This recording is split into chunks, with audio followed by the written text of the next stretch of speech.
This stream was recorded on the 9th of April, 2024, and this is the first time I'm recording this intro. Yeah, one take, perfect.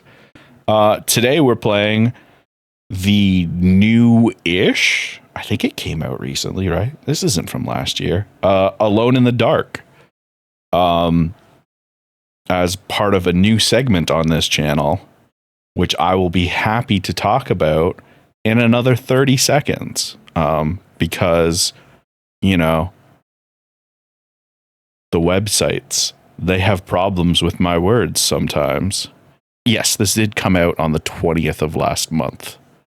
Perfect. So this is the brand new-ish Alone in the Dark that we're playing today, starring David Harbour as one of the protagonists, which I did not realize until I started playing, and that was really cool. I'm excited for it. Hey, look at that, 60 seconds has passed. Welcome to Dick Squad. We're going to solve some mysteries, chat. Are you excited? I bought like 4 detective games the other day, and I have a stack of them in my Steam library that I just cannot wait to play. So, welcome to our brand new recurring segment. I wish I had a vest and a holster for guns I could wear. And maybe a hat. Maybe not a hat. Because they wore fedoras back then. And nowadays that has a different... People view that differently. Anyway, we're doing video games. Let me get comfortable in my seat so we can get started. And let me reset my VTuber. Alright. Am I like... looking up? Oh my god. All right, chat, you can't see this, but I actually do have an Indiana Jones fedora on right now.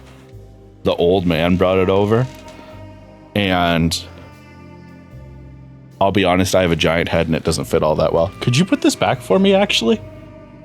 I have... Whose head is this for? Oh, that's a medium hat. That's why that's not what happened. I was like, what? This can't be for your head. It was good for a bit, though. Anyway, let's play some Alone in the Dark. So there is a prologue experience for Alone in the Dark, where it's like, you know how some games have that like little bit of extra, you know, gameplay to be like, hey, come play our game. You know what I mean? But I uninstalled that. Largely because it didn't have much going on. You play as one of the inhabitants of this house that we're about to visit, and you interact with one of the guys, and then you try and deliver a letter for him, and that's about it. And there's some weird stuff that happens, but I feel like knowing what the weird stuff looks like before we get into it kind of takes away from it a bit. I feel like the fear is going to hit y'all a lot harder than it hit me, because I had already seen some of the monsters because of that prologue. So we're going to give that a go. Non-binary people and femme folks look excellent in trilbies. You're right.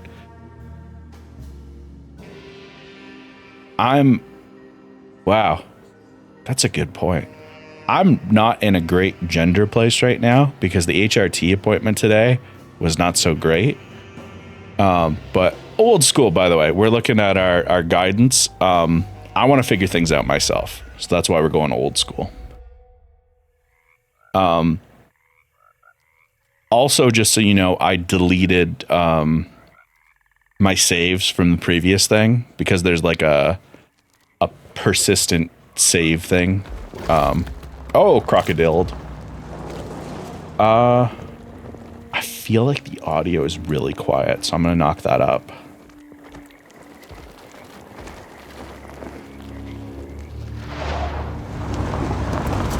That's probably too loud? I don't know. How's this audio level feel for y'all? Alone in the Dark. So, your uncle. What's wrong with him? How's this? He's possessed. As in the devil? Something like that. Oh no! The subtitles were the wrong size. Hold on. Sorry, I panicked because I couldn't read them. I probably could have just gone into the menu and changed it. Hold on. That's all fine. Ah, another great accessibility option. You can just hold down the button instead. Excellent. Don't make me mash buttons. I don't want to. Large subtitles. The medium subtitles are pretty medium. Motion blur is still at low. Field of view is fine. Performance mode. All right, perfect. New game. Standard difficulty. Old school guidance. Make sure button mashing is turned to off. Were all the settings fine and I just fucked that up? Hold on. Attempt number 3.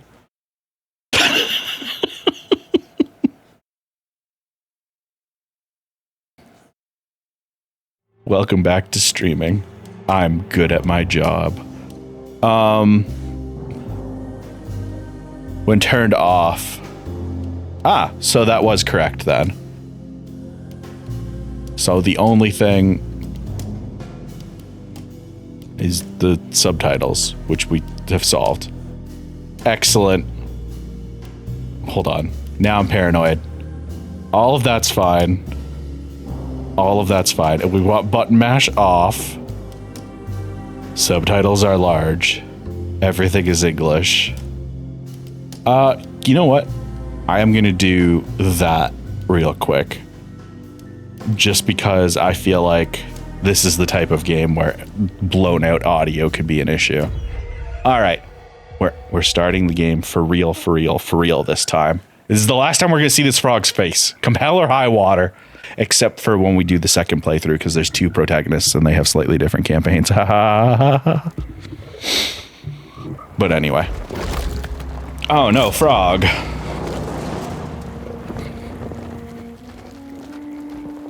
Is it crocodiles or alligators that are in New Orleans?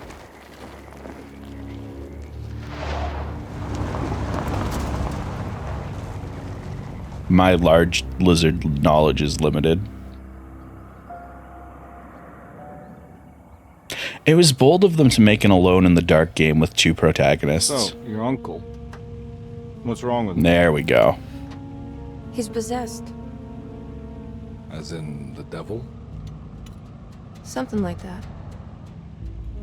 He says a dark man is following him, watching him at all times. What do you make of it? It's nonsense, of course, but I'd be lying if I said it didn't bother me. You see, it runs in my family. Possession? No, detective. Deteriorating melancholy. Practically every member of the Hartwood family is driven mad before they grow old.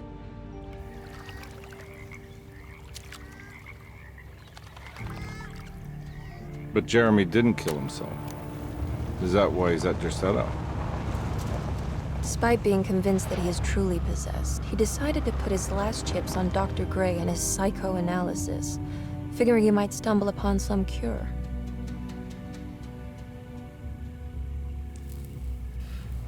You mentioned the letter. I received a disturbing letter from Jeremy accusing the staff and all the other patients of being involved in some cult. And now they are also out to get him. Could it be real? Or is it all just in his head? It's a story he tells himself, Mr. Carnby. Anything to avoid the truth. Which is? That we're all terribly insignificant.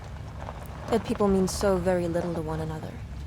That there is no one out to get Jeremy Hartwood because he isn't worth getting. And here we are. What a wonderful optimist she is.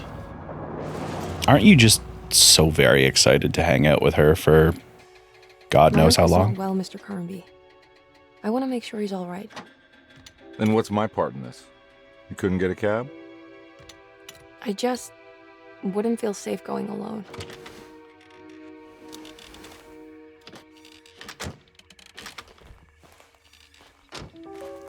Did you bring a gun? Yeah? You think it'll actually come to that? No. But you might need to wave it around depending on how agreeable the staff will be. What exactly are we gonna do when we find Jeremy? I don't know. Let's just find him first.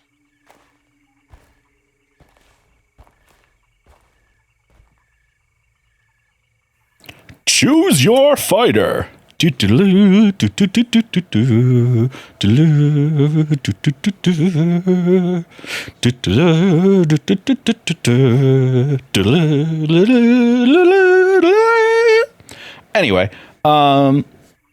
gators, crocs are in Africa, maybe Asia as well. Got it. Those are alligators. Also, hi, Owls, and hi, Inky. Welcome on in. I hope you're having a good day, or at least not a bad day. Also, I put the content warning in chat, but yeah, given the time and location that this game takes place, I don't even know where to start for the content warnings. It's a survival horror game in noir times at a mental institute. We're gonna have some triggering topics, and it's gonna be bad. So just a heads up for some of yous. And unfortunately, I only played like 40 minutes of this game, I think. So for our first playthrough, we will be David Harbour. And we'll be Emily for the second playthrough if the game doesn't suck and we feel like doing a second playthrough. Hello? Looks abandoned. It can't be. There has to be someone around. Wait here. I'll go around back. Als, when I tell you it was such a difficult choice, because I really want to play the melancholy woman who's just checking on her uncle, but David Harbour, look at him. He only has 2 items right now, alcohol and gun.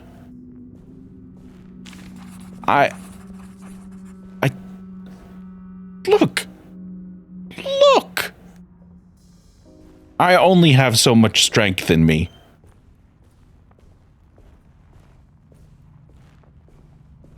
I chose the David. Also, Inky, how you, Here. Oh. Flashlight, get. And we got a kitchen garden key. You can't rotate it around in 3D like Resident Evil, but you can take a closer look at it. Oh, let's take a look at our inventory. Desetto, the old plantation building, was ready to fall, but kept alive by some starry-eyed carpetbagger called Dr. Gray. Seeing how the staff couldn't even be bothered with answering the door, Detective Carnby figured they would just head inside and grab Jeremy. He just needed to open the front door for Emily first, so she could talk to her uncle. So here's the thing, folks. I got through, I think I actually made it to chapter 2, maybe even further than that, I'm not sure. There are so many of these objective updates. I don't think we're going to get them all, like, or at least listen to them all, if you know what I mean. Also, I don't know if you guys can hear my fan, but I can hear my fan a little bit, so I'm going to turn it down a bit because it's bothering me. But yeah, we're not going to hear all of these. I am going to, when we get clues and stuff, I am going to do those. Louisiana State Board of Private Investigator Examiners grants the following license to Edward Carnby, Decatur Street, New Orleans. License number 196692-LA. Good until May 15th, 1930. So I love the voice stuff in this. I love, like, here's another good one. Carnby, Why am I hearing from Gloria Allen that you got some job at the loony bin? You better not be thinking of paying her off before me. I don't want to take you for a ride, so get me my money. I'll be at the Maccabean all night if you score some dough. Obed Morton. I adore the energy that is brought by this. By just having little voice things like this for every single thing with text. Like there's nothing here because it's just a key. But everything with text, including your like recap notes. It's so good. Oh. But yeah. And now we have a flashlight. And it's one of these fancy clip-on flashlights so that David doesn't have to hold a flashlight in one hand like he's some kind of, I don't know, Alan Wake. Cough. Anyway, let's explore this creepy place.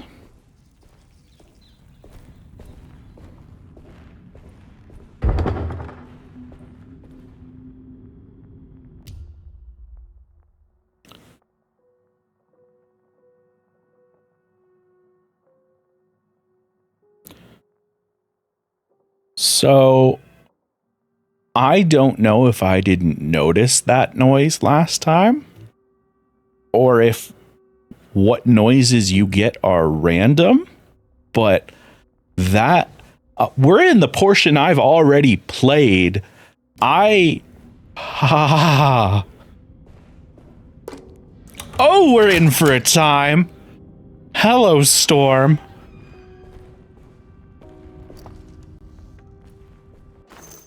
Look, pistol bullets. That's a good sign.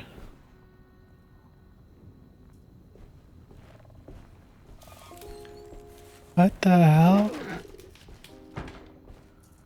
What? Y'all saw the eyes in there, right? Oh, for fuck's sake. Ah.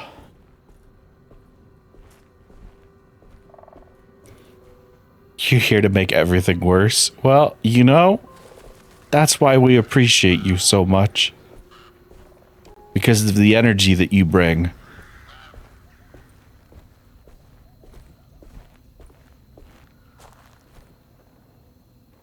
I like your bowl.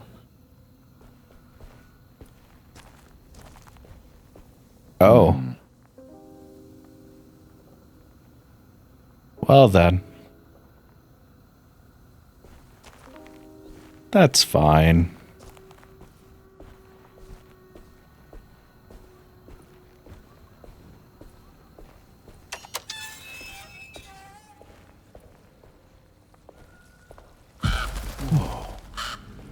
Hey, bird. It's one big tree to fit inside a conservatory.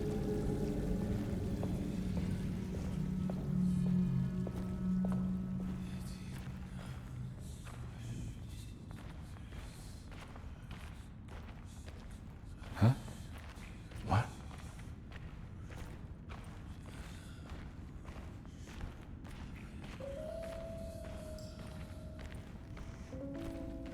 The tree appears to be whispering.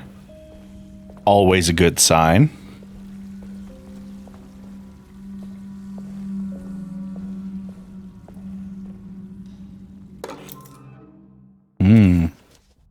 It appears to be a housekeeper's key. I don't know why it was in a smashed pot. That seems like a terrible place to put a key. Where any member of the Dick Squad could just roll up and take it. Are the monsters romanceable in this game? They are not. Or at least in the, I thought 45 minutes, but maybe longer amount of time I was playing, there were not any romanceable monsters.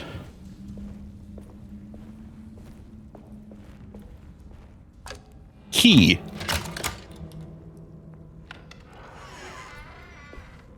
we found a way inside the house.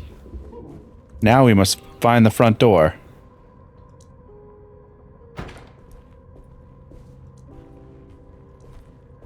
Don't mind if I do. We've stolen their alcohol. David Harbour is powered by alcohol. In this game. Well, that was a... We're gonna pretend that was a friend mouse and not a big heckin' rat. Every day your silence weighs a little heavier. It's been a difficult year for everyone, and many have lost all hope. I read in the papers about people suffering.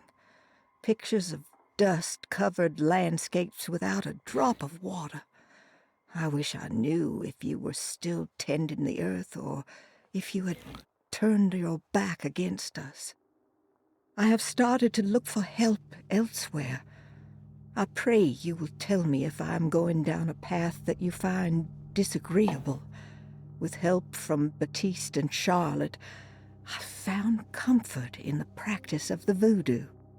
I have long been skeptical of that Caribbean cult, but it's been of good use to me. It seems all harmless in my book. I say some words dreamt up by the Creoles, and I carry around a small pocket of gree-gree. Nothing of this is mentioned in the Bible, of course, but the French Quarter priestess tells me it's all connected. She says the Christian God is just one more perspective on the creator of things. That's what I like to think, but the other way around, that the spirits of her faith are just aspects of you, our Heavenly Father. I am so grateful for the words you gave Mr. Hartwood. We will sing your praises at St. John's Eve. The world will be blessed soon again. That's a good sign. Only the sacrifices of the Old Testament compare to your demands. Let it be the truth. A mother of earth, wood, and dirt. A mother of 1,000 young. Sacred sand, $1. Black cat oil, $1.50. Devil shoestrings, a quarter. That makes $2.75, madame. What was that you were telling the doctor? A goat without horns. What does that mean? Ah, you must have misheard me, madame. I said no such thing. Please, I know I don't look like any of you, but I'm devout. I'm ready to do what it takes. Do not be so eager to sacrifice the few things you have left, madam. Now please, leave my store. A goat without horns. So yeah, a lot of information provided there. And here's the unfortunate thing. Because I haven't played this game before, I have no idea what is and isn't going to be relevant. So unlike Control, I can't like pick and choose what we're going to go through. Well, I guess in Control we're doing everything because it's all super interesting. But like Alan Wake, then I can't pick and choose. You know what I mean? So there's going to be it's a lot of dialogue. Hey, is anyone else worried about the amount of bullets we've found so far in this asylum? Seems like a place where you wouldn't want to keep a bunch of bullets. Did Twitch glitch and show me non-existent Shan messages? No, Shan's here. Shan said things earlier. Also, I don't know if I actually asked, but Inky, are you enjoying your new Founders badge? Because I freed up some slots and now you are one of my oldest subscribers at 10 months. I hope you enjoy it. And if not, I don't know how to turn it off. So sorry.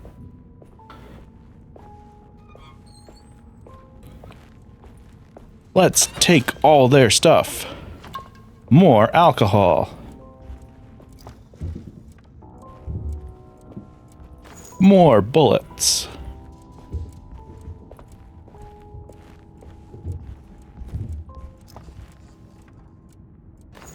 More bullets. Doing a work lurk?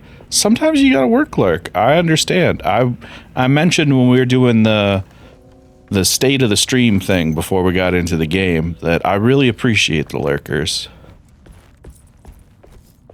So you lurk away.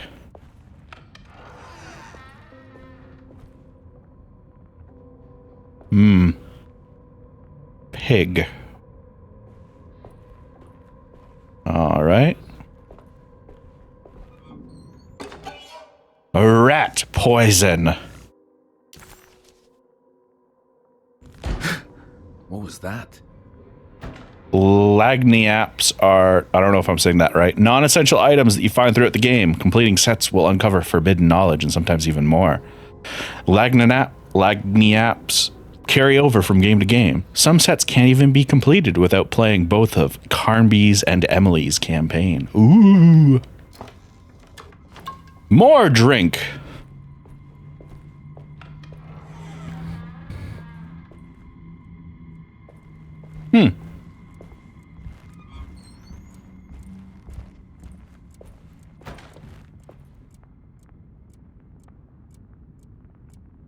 Here's as though something escaped from that oven. I'm sure that's fine.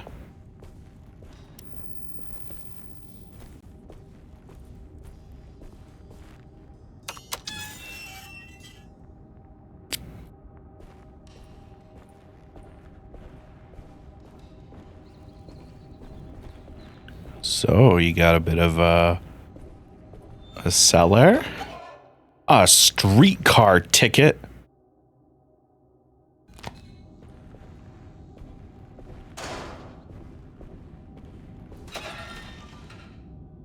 More bullets in the fridge. And with the plates. All the alcohol we could ever need, David. No! Oh, damn it. We'll have to make do with only 4 drinks.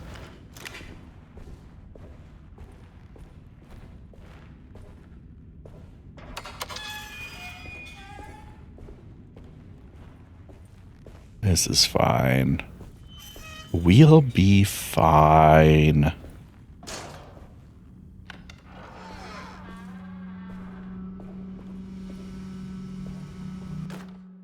Please do not touch the boiler.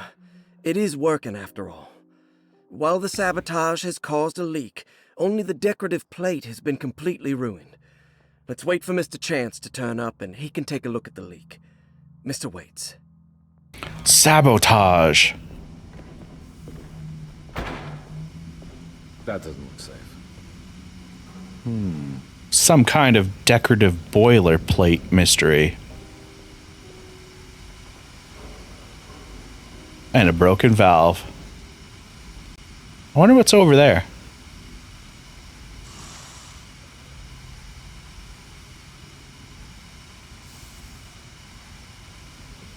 Kind of sounds like something's breathing over there, doesn't it?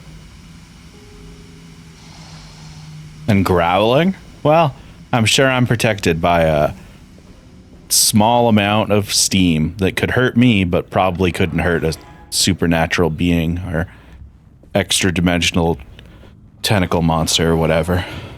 I'm sure this is fine. Listen, things could all go incredibly well. I might not even need my gun today. You know?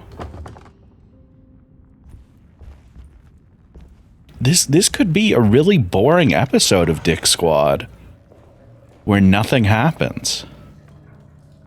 You know? This is a terrible bathroom.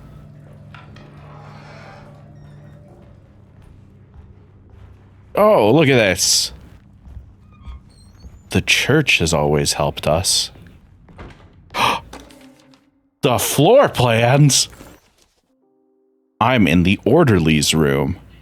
If I go out this door and then a slight left, I can go down the piazza, the pizza hallway, and then the stair hallway, and there's the front door. Oh, and we got the pizza hallway key. Okay. It's all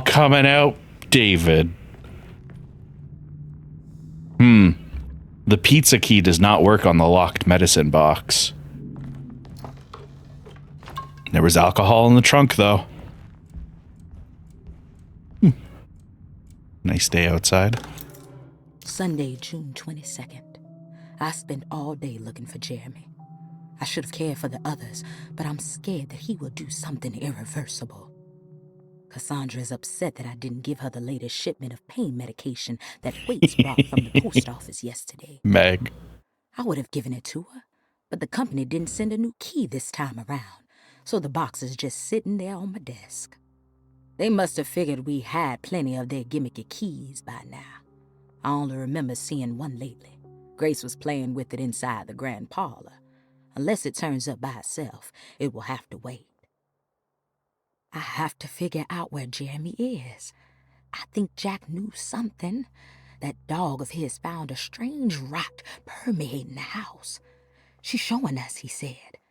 Like those blots and streaks of fetid rot was talking to him. Lottie, you done a great job journaling. You've let us know something's going on here. And also, a key location for later for this box of medicine. Medicine, which we can probably trade for, like, a baseball, which will then trade for, I don't know, like a mannequin arm and all the way. I'm thinking adventure games, aren't I? This isn't Monkey Island. This is Dick Squad. We're going to open that medicine box and we're going to chug the medicine to be stronger. Because that's what we do as private dicks. I need the key. Oh, wait, hold on. We haven't been up here, right? No, we have not. Forward, David! It's wedged shut. Oh, that's bullshit.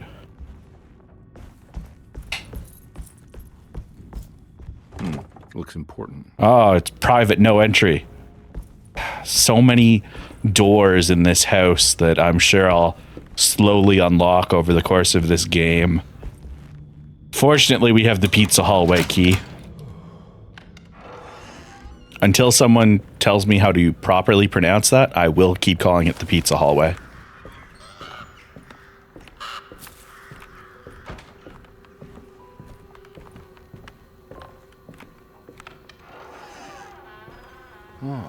I guess it's not a hallway though. It's like partially outdoors. Nope, need another key. Well, there's only one option.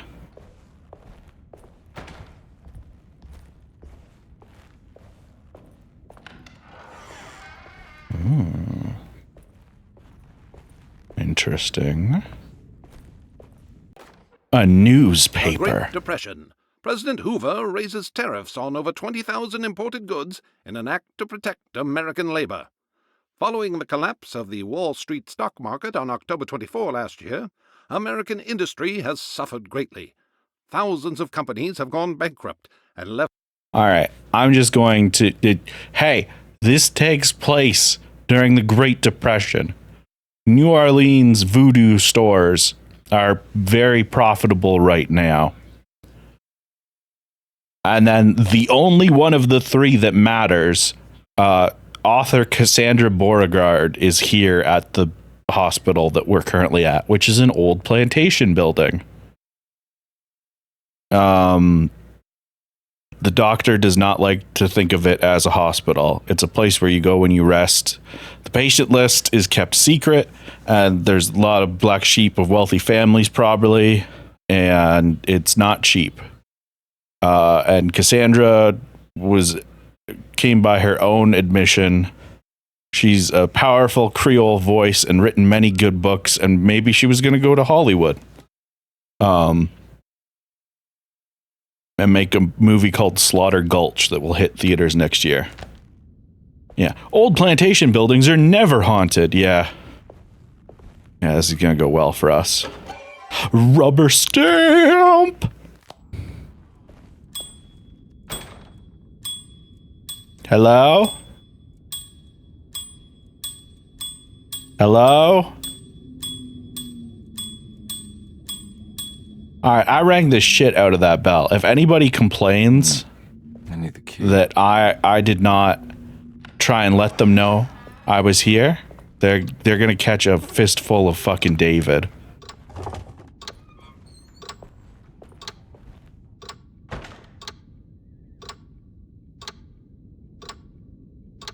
Ugh, feeling kind of sleepy.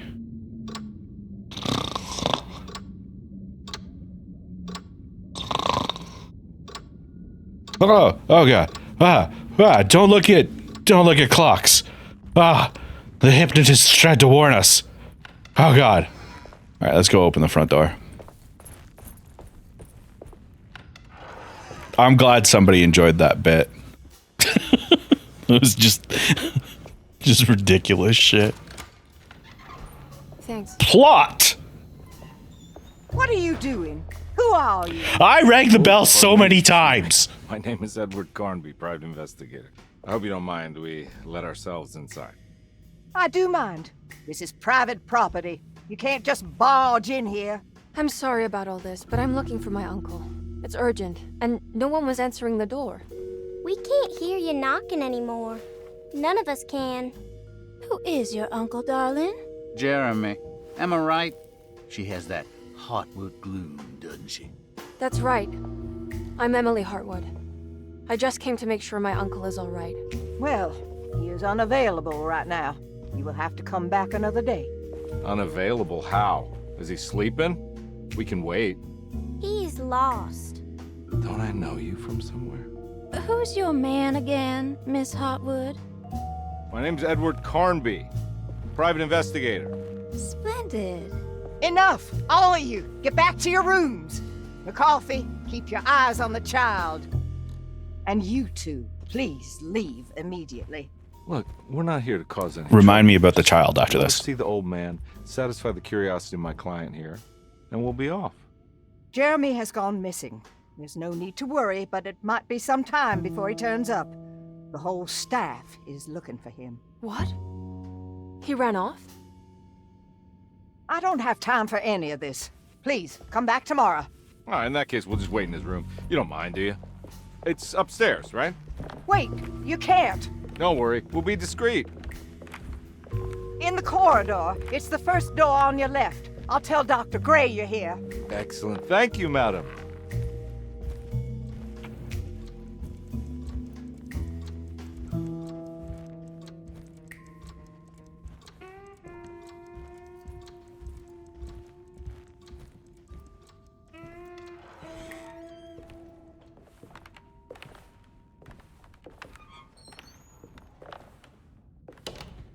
All right, here we are. Let's look around. See if we can dig up any clues. All right. So, the small child that we saw there, that is the child that you play as during the prologue demo thing. And you basically, you're wandering down one of the hallways. You're making, doing kid stuff. You're making like a little paper mache mask. And then you hear Jeremy in one of the rooms. You go talk to him, and he's like, I gotta send out this letter, and I can't trust anybody here. But and she's like, I'll send it if you don't trust anybody. And he's like, you're right. You're innocent. That couldn't be in on it. Like just that. And then he disappears, and you go to deliver the letter, but the ground floor turns into like a swamp, and you have to get through it by like jumping between things. Like you jump on that bear near the stairs so that you can get to the room with the bell, and then you leave the letter there, and it shows that like a monster is about to eat her or something. And so that's the prologue. I don't think it's worth doing, because I think the build up, the tension right now of not having seen any of the monsters is better. Oh, it's a locked steamer. That's not a problem for a member of Dick Squad. Puzzle box. Hey. Anything important I should look out for? Did he keep a diary? Not that I know of, but it wouldn't surprise me. Sorry, can we... Quite the artist, your uncle. Paintings, sculptures. I don't know much about modern art, but he seems dedicated. Jeremy is a fairly well-known landscape painter in New Orleans. You've probably seen more of his work than you realize. Is that a real skull, Emily? Or is that a sculpture? Emily? We should go talk to the doctor that the housekeeper mentioned. Dr. Gray? I suppose. Let's just do a little more digging first, okay? Sure, no rush. No rush. But something that is a rush, is that a real skull? Emily? Emily? You're just gonna keep looking? All right, well. This will be fine. Hey, look, a book. The dark man stands opaque at the threshold of my room, counting the days until my spirit spills out of my tired shape. Only his pallid mask shelters my remaining sanity. Staring directly into the face of that demonic sultan would surely sunder time itself. Would he have looked the same to my father as he struggled for his life? Does his veiled face haunt my niece quite the same way? I wish so that I could rest my soul in that sunburnt convent of Tarawea. Would I find you there, Juan? Or Senora Perosi, back from the beyond? Every night I hide from him, moving from one misshapen memory to another. Scenes conjured out of fantasy and delirium. Places I struggle to even paint. I wish I understood your death, Senora. Is there anything I could do for you but bury you in that bleak necropolis? That triumphant chapel rising above the ledges and the oven vaults shall be your sepulchre, where you may rest, and I shall weep. Look at all these fun drawings. We got a tree and some medallions and the mask that might have been what the girl was making in the prologue. So, oops, maybe I should have done the prologue. We got some churches. That's fun. Hey, next page. How did you first come to understand such things, Senora? How did you know that the battered boiler in the basement would lead me to Lafayette Cemetery? Or how the old upstairs clock, with its astronomical motifs, would take me to that hateful mound outside of Claremont Harbor? Those are my memories, my past.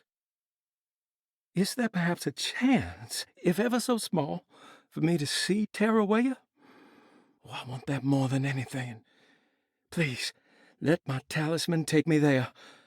Let me sit with Juan under his Bodhi tree.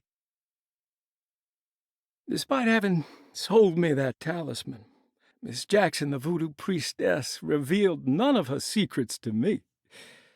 That's why I had to travel to Tonka. Instead, she cruelly told Baptiste, my caretaker, that he would be betrayed and killed in the most awful way, that the one he loved would pierce his thigh with a sharp spear, and that he would be devoured by his own mother. What a terrible thing to say. No worries, Inky. I'm having fun so far. I don't know about y'all, but I'm having fun. And look at that. We got some kind of a doorway. Maybe that's the clock that he was talking about. And there's a picture of some lady. And I think that might be the talisman in the top left corner. Good times. Next page. The people of Deseto are becoming dangerous. They do not understand what they are doing. I must do something to stop them. I tried talking to Dr. Gray, but he confuses my worries. He's caught up in treating me. How can he expect evil to be cured with medicine and conversation? The orderlies, the housekeeper, and the patients are all deranged. They will call upon evil to enter this world. All will be lost. Everything.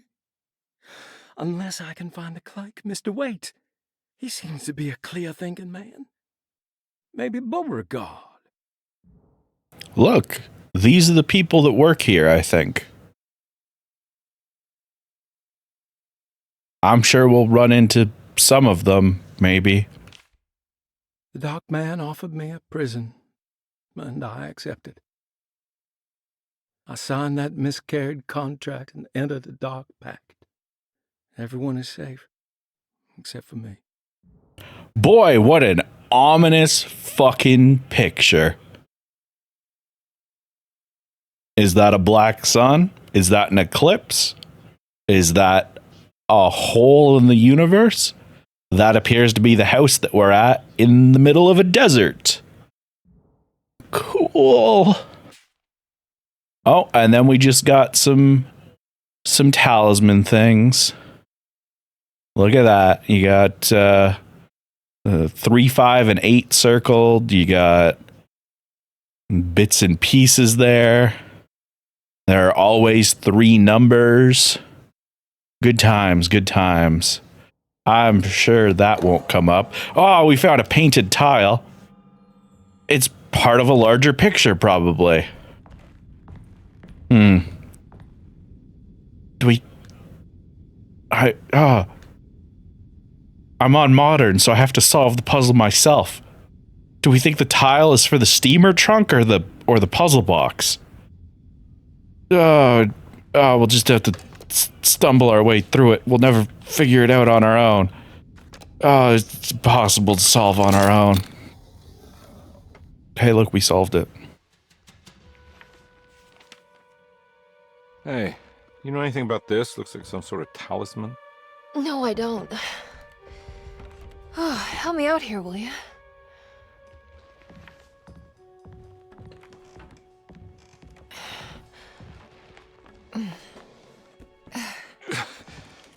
I would kill the guy to throw some of this stuff out. I'd be crazy too if I had this much junk lying around. To be fair, that's a really nice frame.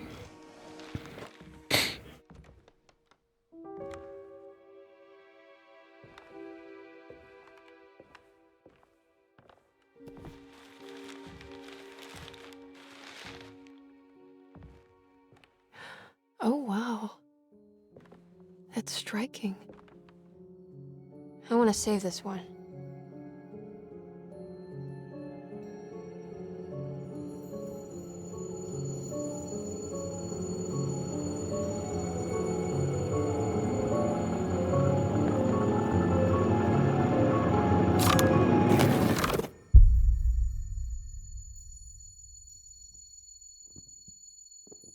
All right, come on. I want to go see Dr. Gray.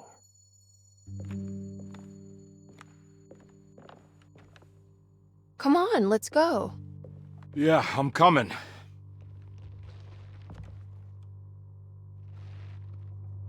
Oh, this is fine, though. Miss Hartwood. Emily?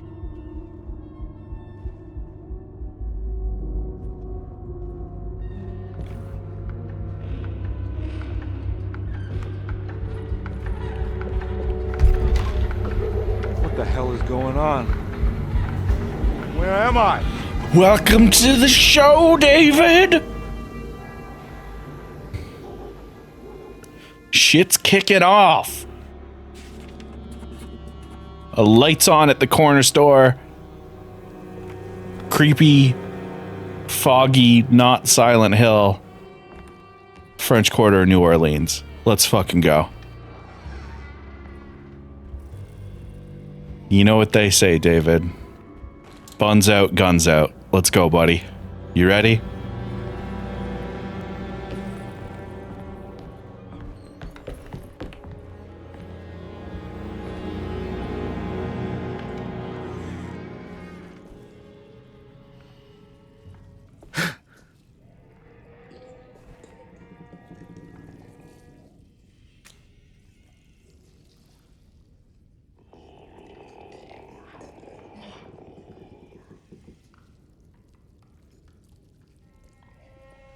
Taking no chances. Yeah.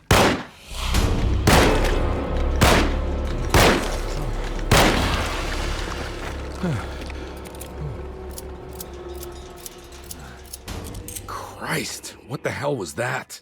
A problem. and we solved it. Hey, more bullets. Nice. I'm definitely still hearing gurgling. Yeah.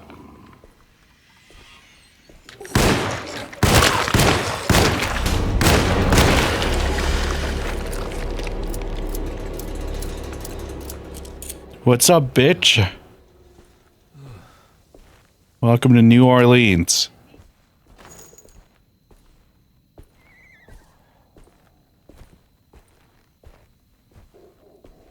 All right. David sure is good at problem solving. That is the #1 criteria of joining Dick Squad. You good at problem solving? Also, hi, Beastie. All right. We're full of bullets. Let's go. So, full disclosure, I have played this segment. What the hell is going on? Already. We're still within the stuff that I've played. So I knew there was a second guy around that corner. Let me tell you, I got caught off guard last time, and it was bad. Oh, I'm full up on drink. Nice. We don't have to take garbage whiskey. That's probably for the best. Oh, a bike.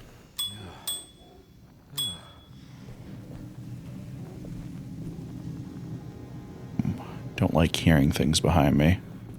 Into the corner store. Who the hell is throwing away perfectly intact bullets into trash cans? Probably the same people throwing sealed bottles of whiskey. Game developers to help David out.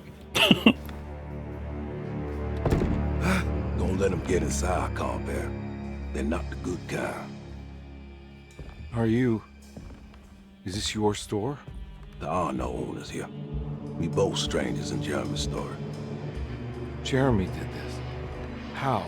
The pact with the dog man. Jeremy warned us, but we didn't think much of it. I'm Detective Edward Carnby. I was hired by Jeremy's niece to find him. Oh, yeah? How much she paying you? $150. She's sure getting her money's worth tonight. Are you a thinking man, Carnby? No, not if I can help it. You know, I think Jeremy's hiding in a way we can't find him. He has this juju necklace that guides him. The talisman? That's right. It's some magic charm he got from Miss Jackson down the street. The voodoo priestess? You know surprising things, Carnby. Yeah, the Mama Loa. Here, take the key. I locked the gate to save her place from all the ghouls and goblins getting inside. Maybe if you go there, you can find some clues to show you the way. Thanks. I'll have a look.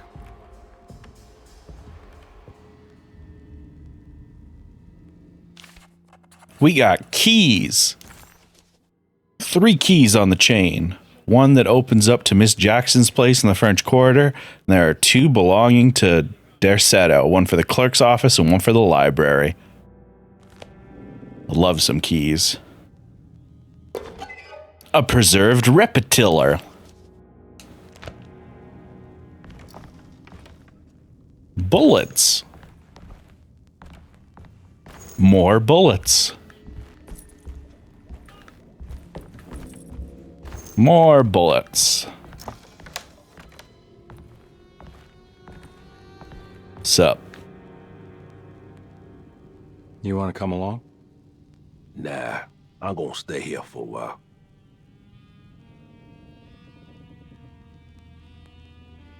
Anything I can do for... Sorry, I didn't catch your name. Baptiste. Just tell my sister Lottie I'm alright if you see her. You got it, Baptiste. All right, I'm heading out. Be careful out there. I will be so careful. I'm definitely not gonna like run along and ring some bicycle bells that might attract monsters to me or anything. What kind of person just press a button because it's there? Taunting you. Alright, I feel better now. Alright, gun out. Welcome back, Shan.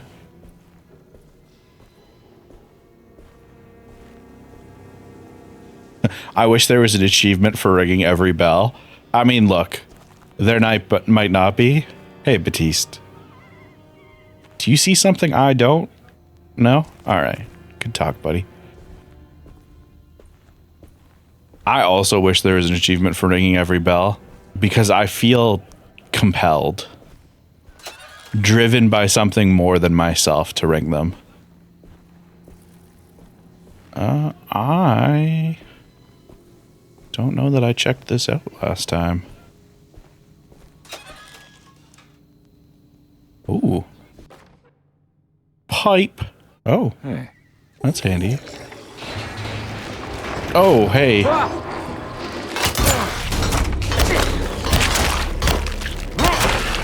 My weapon broke.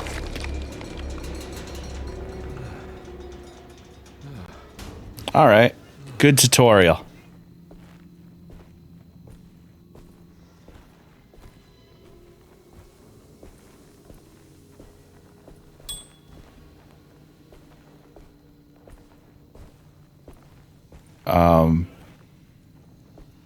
What? Hold on.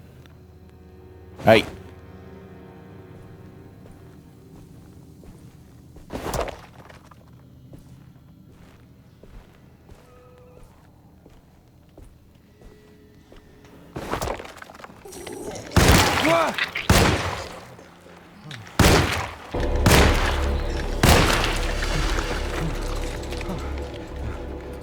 There we go. So this is something that I saw from Casey Explosion that I also agree with. You cannot pick up bricks and Molotov cocktails when you find them in the environment. They're just there and you can throw them, but you can't pick them up and carry them. And to a degree, I understand that decision because you don't want people like amassing too much of a resource or anything. The problem is that if you have not seen any enemies and then you see bricks or Molotov cocktails, enemies are going to be around. And in addition, like, given the setting of this, like, I can understand, not wanting a fucking, your pockets full of bricks, but like, I would bring the Molotov cocktails with me if we were, in a horror situation. That feels like a reasonable choice. Oh. I can't go that way. Nice. Another bicycle. Nailed it. You can walk around with them, but you're super slow. Yeah, I mean, like, you can't, like, put them in your inventory. Which, it's a choice. And I don't necessarily agree with it, but it's not like, it's a minor annoyance compared to, like, the most game-breaking bullshit that I would hate. You know what I mean?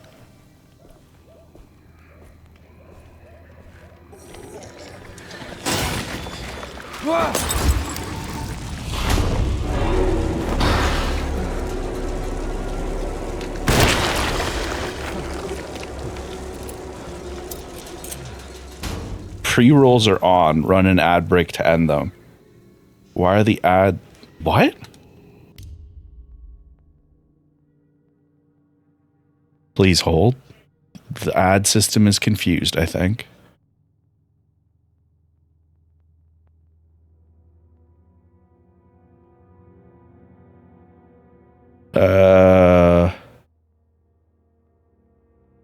Hello? Are you okay, Twitch?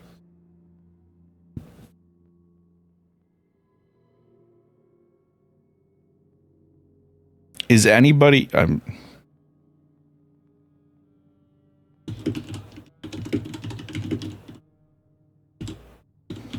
Sorry. Obviously, if people are seeing ads and, I can't ask. no ads. Okay. How bizarre.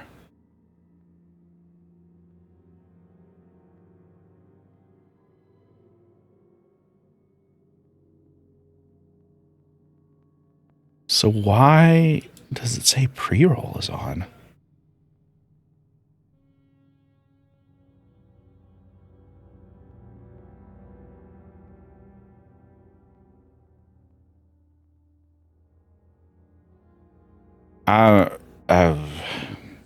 I love Twitch. I love Twitch. It is such a great website with no flaws.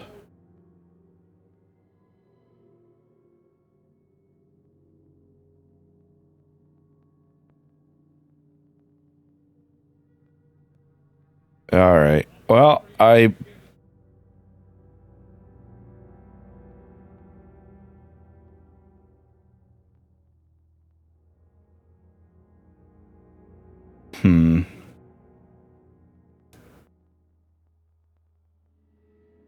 don't want folks to have pre-roll, but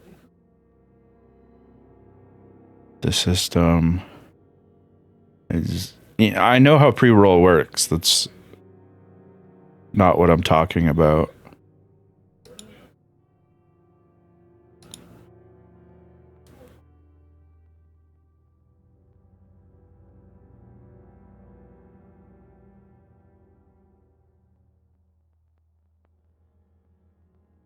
I think we might have... I think because we did it 30 minutes early, that's why. So I'm going to run the ads now. And just pop over here for a second.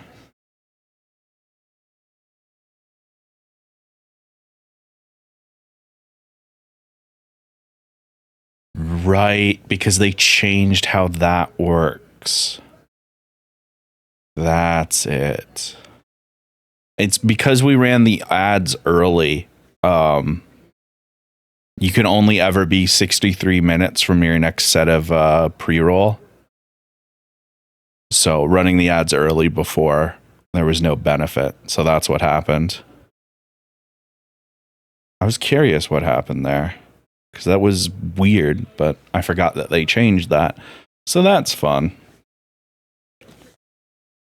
Everything else is working though, so that's nice.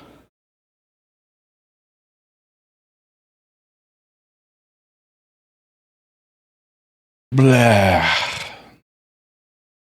I'm so tired of weird issues like this, but that's part of the life. How's everybody doing? How is your Tuesday night going? Aside from hanging out with me.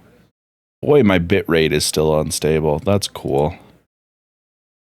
Might as well take another look at the Twitch inspector and see what's happening over there. It doesn't say it's unstable on the inspector. It's the... I truly love this website.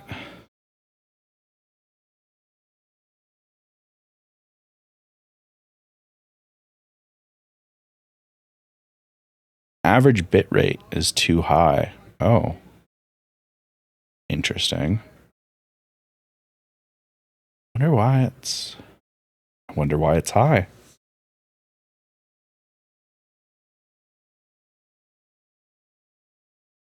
Because 6K should be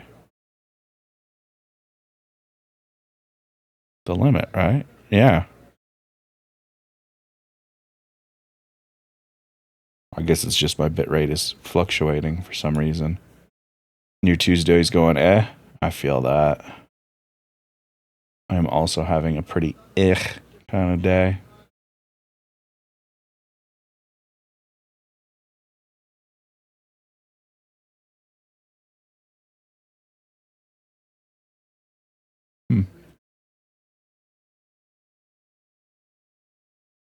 I'll have to fiddle with that another time.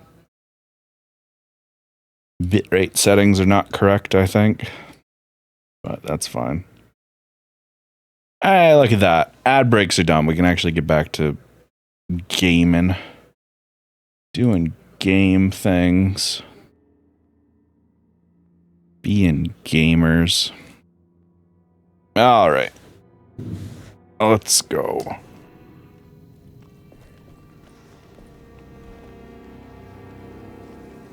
It's an unfortunate moment for advertisement issues. But with that man, what was on fire? Can we pick up the bullets, David? Thank you. Oh. This doesn't look great. As things look. What's up, gamers? Yeah.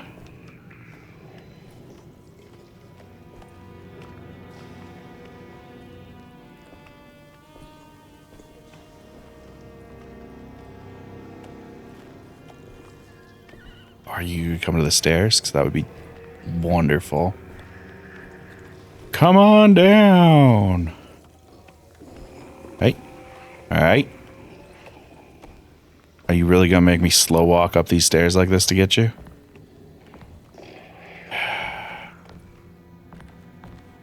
This is just really...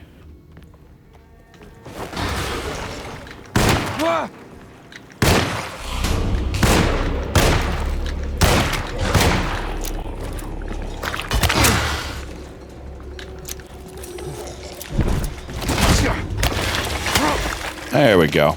All right, that took a few more than I would have preferred. Can you hit monsters with bricks? Damn right you can. Whoa, hey, buddy!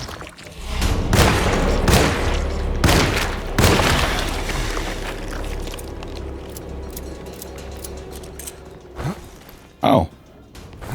I have a dodge. Okay.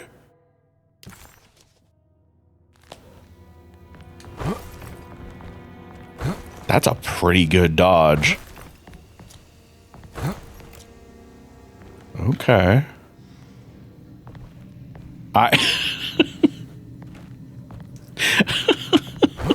This is how you know you've played too many survival horror and Dark Souls games. When something unexpected happened, I pressed circle and tried to get away from the bad guy.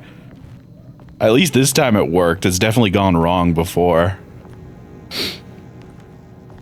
We did tell you there was a stream, Mojo. There was at everyone announcement and everything.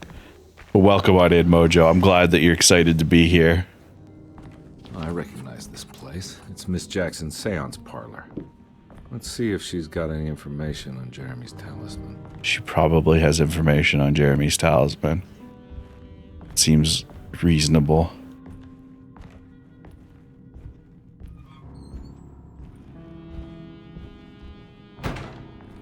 Oh, yeah, it's the last day of Ramadan. That's right. Well, what better way to celebrate than to hang out with me, someone who doesn't It's the talisman. Like celebrate Ramadan. Hey, look, plot.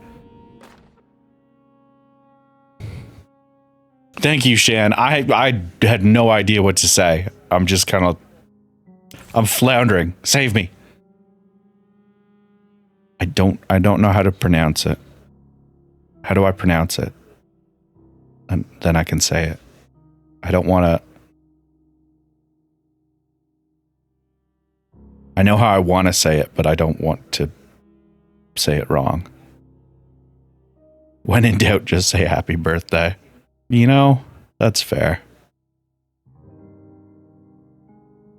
I'm often running away from my problems. Look at that talisman. Ain't it a beaut? Shaped over centuries. The engraving of the numbers looks to be less than 100 years old, but the base could be from antiquity. The polished black sunstone in the middle has a glass finish, and occasionally gives the impression of hiding a picture within itself. Fancy. And then these were the talisman schematics from earlier. Talisman with black sunstone. An ancient navigational tool found inside a cheniere along the Bayou Tonk. The old grave was uncovered by oil riggers and said to have unleashed a vagabond devil that massacre didst find us. 3 numbers are needed to span a bridge between the scapes of dream and memory, according to Stein. Not where I want to be, but it's a start. 358. 358. And also here, 358.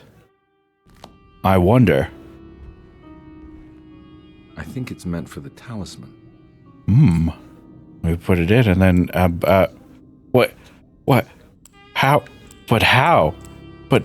I think it needs numbers, like coordinates. Maybe there's something in Jeremy's notes. Oh, thank you, David. I never would have figured it out without you. It's showing something. A place? Where is that?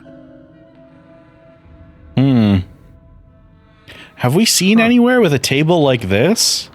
And a blanket on a couch like that? Oh, hey, a door that's glowing golden. Do you think it's related to what we just did? Detective, I was wondering when you were going to show up. Mrs. Thompson told me you were here. I understand you are working for Jeremy Hartwood's niece. Yeah, I guess so. I mean, you're not wrong. We came here for her uncle. I just didn't expect... I didn't expect this. You are Dr. Gray, right? That's right. You don't happen to have some identification, Detective. I'm not keen on having strangers can't pause. prying into my business.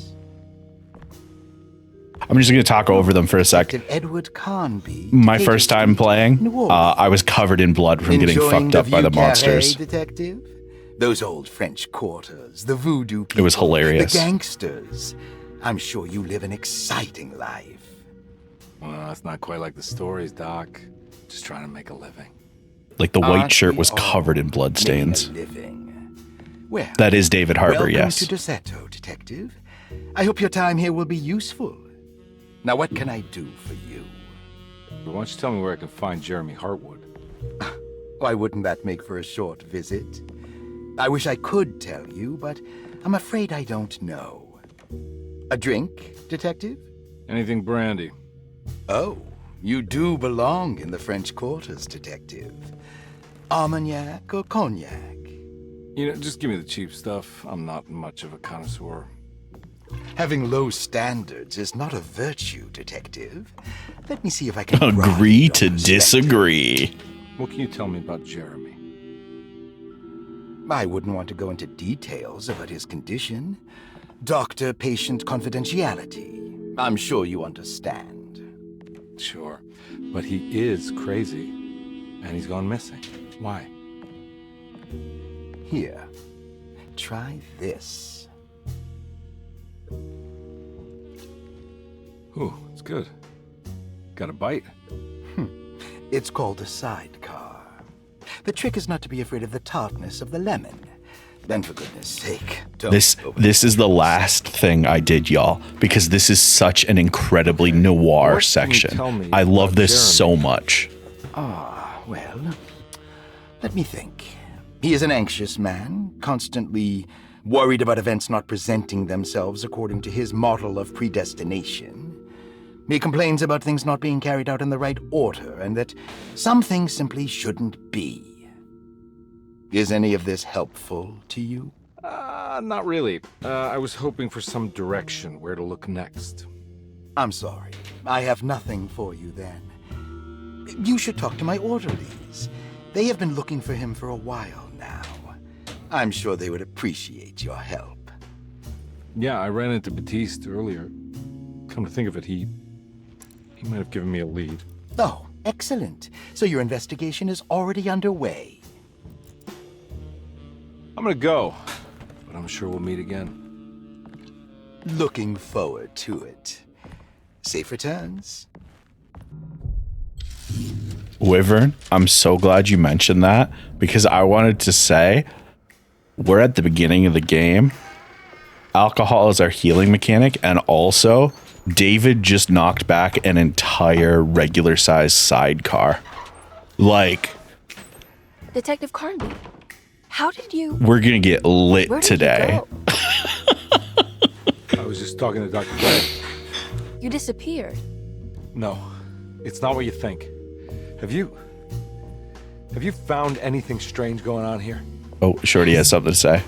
Everyone Please is note being the stringer does incredibly not evasive, and I condone can't excessive figure out alcohol why. use. Please No, I mean something... consume alcohol in moderation. Explain. Yeah, these are noir times. It was different back then. Alcohol was safer than water. I really need you to get yourself together. I can't do this alone. Forget it. I'll figure it out. Huh? 2, 4. That was... Do you want? I mean, we can lie. No. This is the internet. Anyone can lie. This talisman. I think I can follow Jeremy to the place he mentioned in the book. What was the name? Do you remember something Spanish? Teroea. Yeah, that's where I need to go. Detective, are you gonna be all right? Yeah, I'll be fine. Yeah. Of course. Go talk to Dr. Gray. We'll rendezvous later. And the old games medkits were you just chugging down medicinal alcohol. That's awesome. I have not played any of the Alone in the Dark games. This talisman brought me back from the French Quarter in the blink of an eye. If Jeremy can travel so easily, then he could be hiding anywhere, even Teroea. All right. If he can do it, so can I. I just need to figure out how the talisman works. So this room here is all I have done. After this room where we pick up everything in here, it's all brand new because this is where I stopped playing. Saw your notice in the boiler room. You should know Mr. Chance won't be coming back. I got no business being in there myself, but you can take a valve from the wine cellar if you want to try to stop the steam pouring out. Be careful. Yeah, I haven't played any of the old Alone in the Dark games only because the way I got into survival horror and horror games in general was weird. So by the time I was like into it, the only Alone in the Dark game I had really heard of and could remember was the terrible 360 one, the like Inferno or whatever. So yeah. Paul, you're right about the plates on the boiler and the clock. They have been sabotaged, and I think I know who did it. They have something to do with Jeremy's episodes and how he seems to disappear at night. Right now, it's important that you keep an eye out for any of the pieces. I want to find out if I can repair the plates. Let me know if you find any of them. Lottie. Tell Lottie to take a look at the well in the kitchen garden. No spoilers on the Star Wars Vision stuff, by the way, because I haven't seen it yet. And I would like to watch it at some point.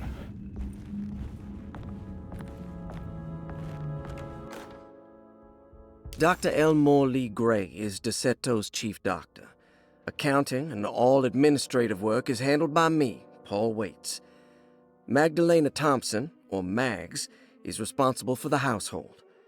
Jean-Baptiste and Charlotte Tabois are responsible for keeping the guests' medical regimens in check. Finally, Jack Chance is our gardener, who can occasionally be seen in the conservatory, but is for the most part busy outside. There are currently 6 guests at DeSeto. Malcolm McCarthy and Ruth Tallant reside on the first floor. Jeremy Hartwood, Elisabetta Perosi, Grace Saunders, and of course Cassandra Beauregard live on the second floor. So, hold on. We're going to get a bit of information about Cassandra in a moment that makes her being on the second floor kind of insulting and fucked up. I think it's... No? Hey, look, it's a Rorschach. Here it is. Cassandra Beauregard, the beloved author. Very exciting, isn't it? What do you want to put down for reason for admission? What her agent told us. Cassandra suffers from writer's block and needs to finish her moving picture script before the end of June. Mr. Chardot suggests Cassandra's heavy use of barbiturates is holding her back and risks ruining her career. And how should we summarize her personal history? Let's keep it short. Cassandra Beauregard is a beloved crime author who managed to pull herself out of poverty and into stardom. 5 years ago, she tried killing herself by jumping off a balcony. The incident left her a cripple, and now relies heavily on her wheelchair. So,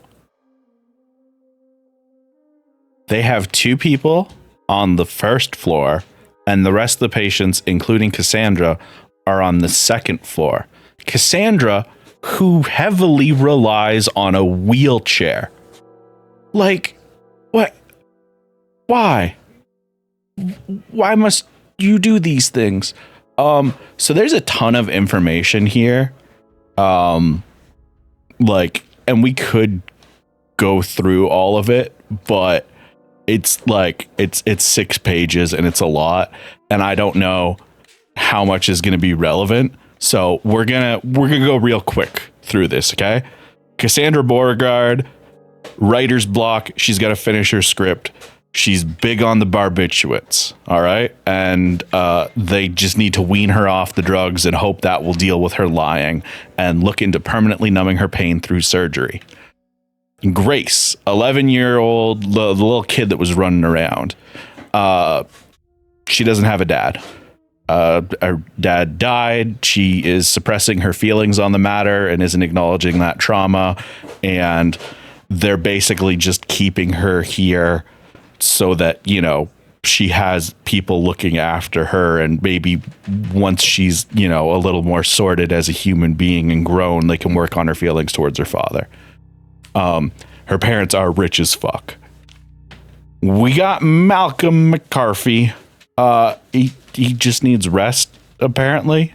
He says he used to work as a lawyer in Baton Rouge, and he won't tell anybody about that. Sometimes he drops a clue. He's anxious and an alcoholic, and he keeps lying. He doesn't trust people, and they just need him to open up. Elizabetta. Perosi broke into the place, was found wandering inside, and she had a bit of amnesia. She claims to be a member of the Astarte artist colony from 20 years ago. That doesn't make sense, though, because she thinks she's 33 years old, and that would have made her a child at the time. But it's weird because she retracted her story about the artist colony and no longer claims to be the same person, because her staff's research found that, hey, there was a Perosi who was in her early 30s at that time. They wanted to contact the real Perosi, but the whole colony disappeared one night during a hurricane in 1915. So that's weird. Anyway, we admitted her in 1927, and she couldn't be 33 and out of time, right? That wouldn't make any sense. And then we got Ruth. Let me tell you, we're going to listen to all of Ruth's stuff because I love Ruth. I feel like Ruth is probably my favorite person here. Ruth Talon, 29 years of age. Reason for admission? Ruth's father wishes that his daughter be removed from New Orleans nightlife for the foreseeable future. He fears that her overly free spirit is tarnishing the family's reputation. Sounds simple enough. Personal history? Ruth comes from considerable wealth. Her family owns several hotels and restaurants. Unlike the rest of the family, her sense of adventure has taken her around the world, including France during the Great War as a photojournalist. The last decade, she has provoked many rumors of being a debauched flapper, bordering on nymphomania. And diagnostic impressions? Despite her father's frivolous reasons for her to be admitted, Ruth does seem to provide an interesting case. She is refreshingly open and doesn't shy away from talking about her life during the war or her continuous celebration after returning to the States. She is admittedly a sexual deviant and feels no remorse. And her treatment plan? Simply staying at Derceto should do wonders for Ruth. If not, at least for her family's reputation. Ruth doesn't need to change, but with therapy I might be able to share with her some sympathy towards her family. I doubt she will settle down and become as dull as the rest of them, but at least she might try to be more discreet in the future. I love every aspect of that because this is a 29-year-old who was a photojournalist during the Great War and then came back from the war and was like, hey, you know what? I'm so happy I'm alive and did not die in France during the war. So I'm just gonna fuck. Just fucking. Deviant means lesbian, right? That could go either way. Because bordering on nymphomaniac, I feel like it might be that she's a lesbian, she might be bisexual, she might just be, not vanilla and boring. Who knows? But my favorite part is Ruth doesn't need to change, but maybe I can convince her to be a little bit more discreet. Even this guy is like, no, if you didn't die in France during the war in your 20s, you've earned the right to just fucking drink for the rest of your life. Like, well done, ma'am. Looks like all the patients are I just love it. Jeremy. Oh, look, a safe. I wonder if we could solve this now. There's no way I can get into this thing. Better leave it alone. All right, David. All right, and now we're officially done all of the things that I am familiar with. I need the key. All right, none of my keys work on this door. Want minor spoilers about the safe? I am good, although I appreciate you asking before saying anything. Most people do not have that courtesy, but I am content playing this without any foresight. And if I miss things, I miss things, and I'm none too worried about it. I'm just here for the experience. First playthrough, experience, and then second playthrough with Emily. Maybe we go experience. Maybe depending on what I miss, we guide it up. We'll see. Okay. So can't open that door. Can't open that door. We can go upstairs. So we have the gallery and most people's rooms we can check out. There's nothing more to do in Lottie's room right now. She's got the medicine box. Boiler room doesn't matter until we can access the deeper part of the wine cellar, which we don't have a key for. Wow. And then so we have a key for the library and we have a key for room 6. So we could check out the library, which might give us access to the parlor and the drawing room. And we can check out presumably room 6 would be second floor. Yeah. So yeah, let's check out upstairs for now.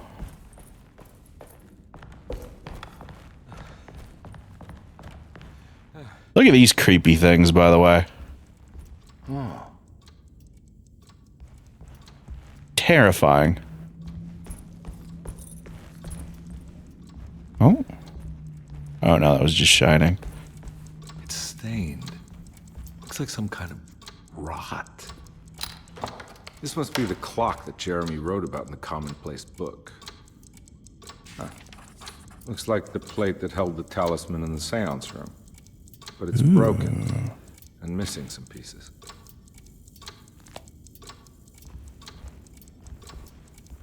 All right. So now we got 2 broken things we can check out. I need the key. No such luck, right? Yeah, that's the sitting room. Surprised you're not diving? I thought about it, but I needed something with a little bit more. Sorry, Detective. Didn't mean to obstruct justice or anything. That's fine. You know, I'm kind of busy with my own case of a missing person.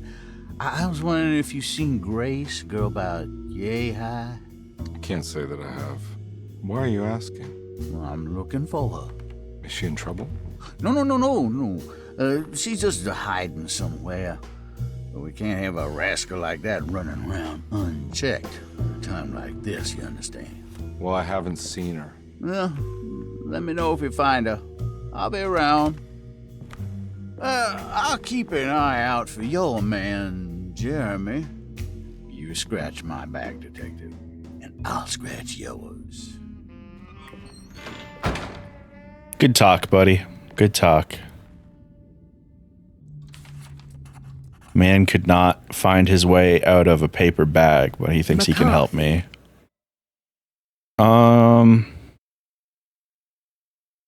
This hallway doesn't matter, but yeah, all right. Confirmed we cannot open that. Let's see whose doors we can open. Looks like everything's back to normal here. That's fine. Anything new? New stuff? Oh? Emily's here. Emily's here. All right. That's creepy. Hey, I'm about to leave. Stop closing on me. All right. We got Batiste and Perosi's room. Let's see if we can get into Batiste's room. Ah, wonderful.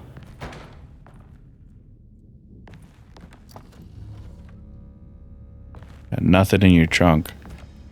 I guess I'm doing too well. 11 bullets and 5 drinks. That's fair. Oh, put your gun away. Don't scare anybody.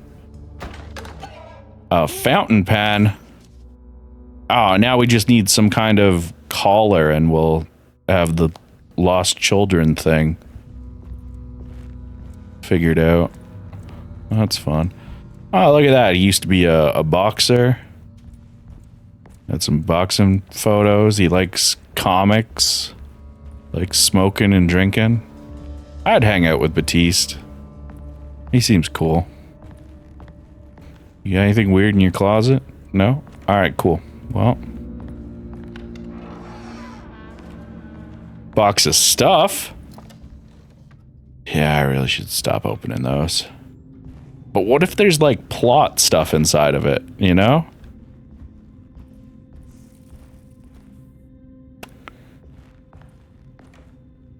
Room number 6? Ah, brilliant. Huh. How eccentric. This is a really nice room, comparatively. What are these symbols? Looks like alchemy or star constellations. Interesting.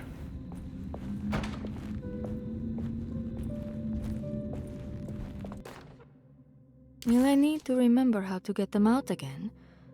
They are locked up for good reason.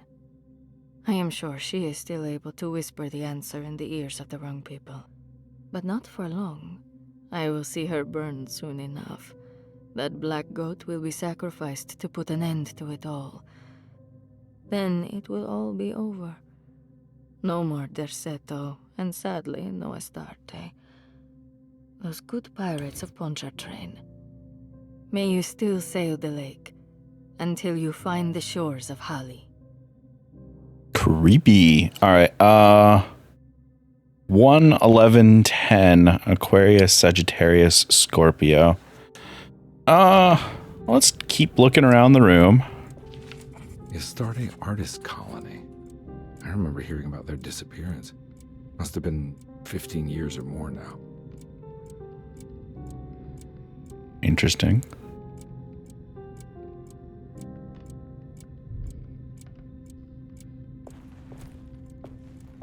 Oh boy. These paintings got some grim-looking rot on them. They sure do.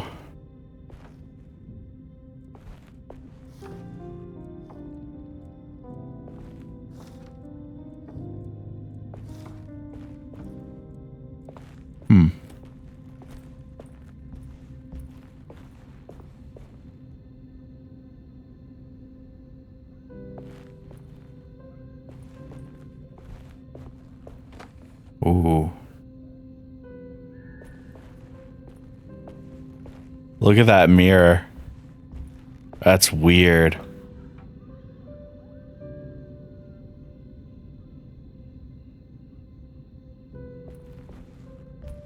It's not great.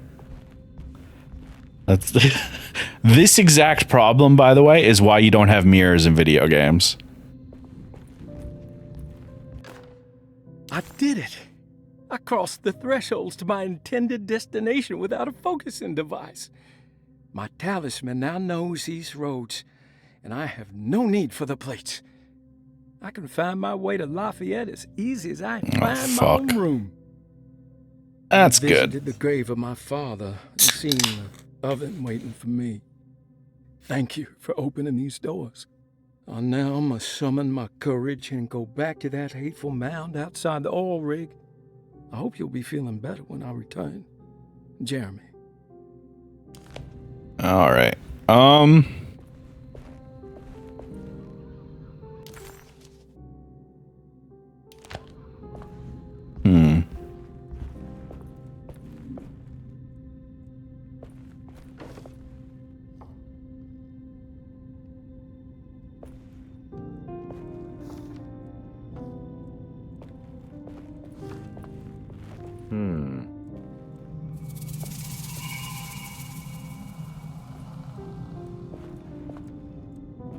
Something happened when I did that, I think.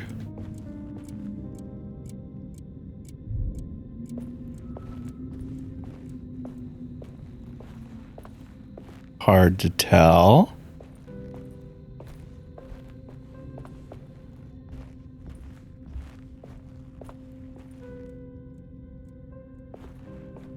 All right, I can't interact with them anymore, so whatever that needed to be, it's been done.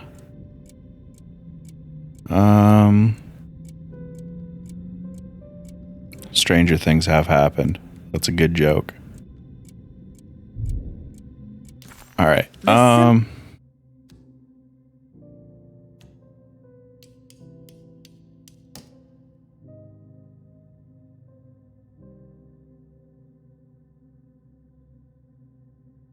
I think I understand what I need to do.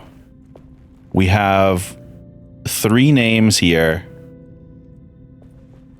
William Arges, Franklin Mosig, Nora Keith. Ugh. All right. I'm grabbing my phone just so I can write some notes real quick. All right. So. Da, da, da.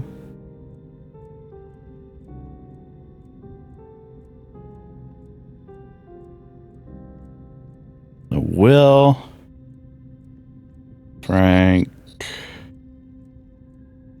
and Nora. From there, we go over here. Will is 2.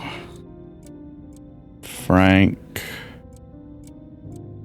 is 9. And Nora is 4. And then from there, we can jump over here. And we know what is 1 and what direction they go in based on 10, 11. So Will is 2, so Pisces. And then Frank is 9. That'd be Libra.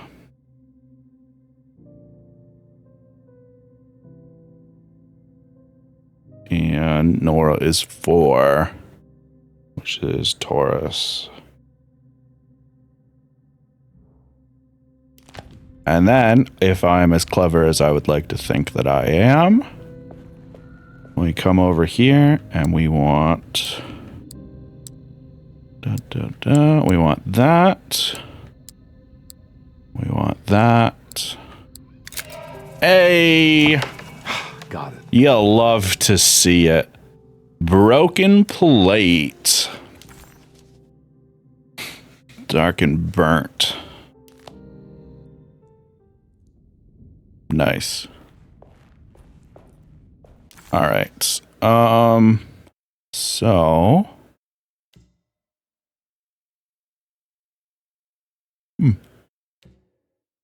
Interesting that we have objectives. So we have one key we haven't used. Let's see if we can get inside the mezzanine first.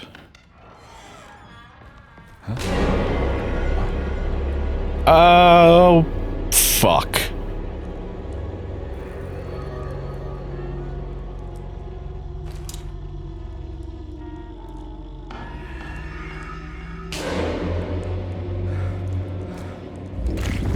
Okay.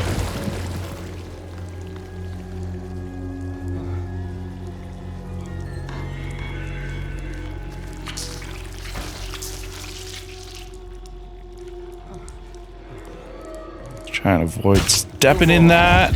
All right.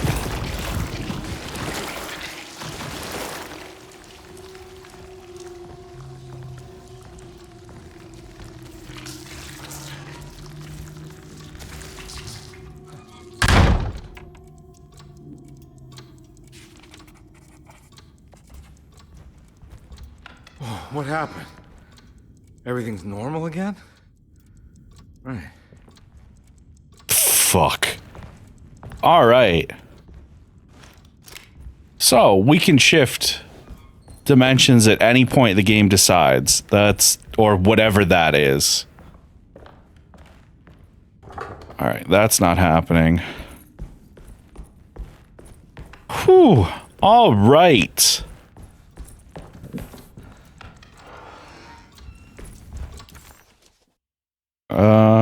We can't go into the sitting room. I'm assuming you are the... Yeah. So we need one more. She'll be the location of the other key that we have. Just so we're clear, if you come to life at any point, it's gonna be a problem. We good?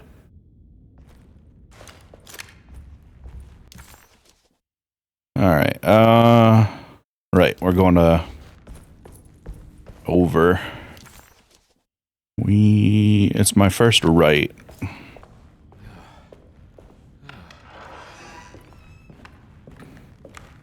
Don't teach me how to sprint now. Is that a cat?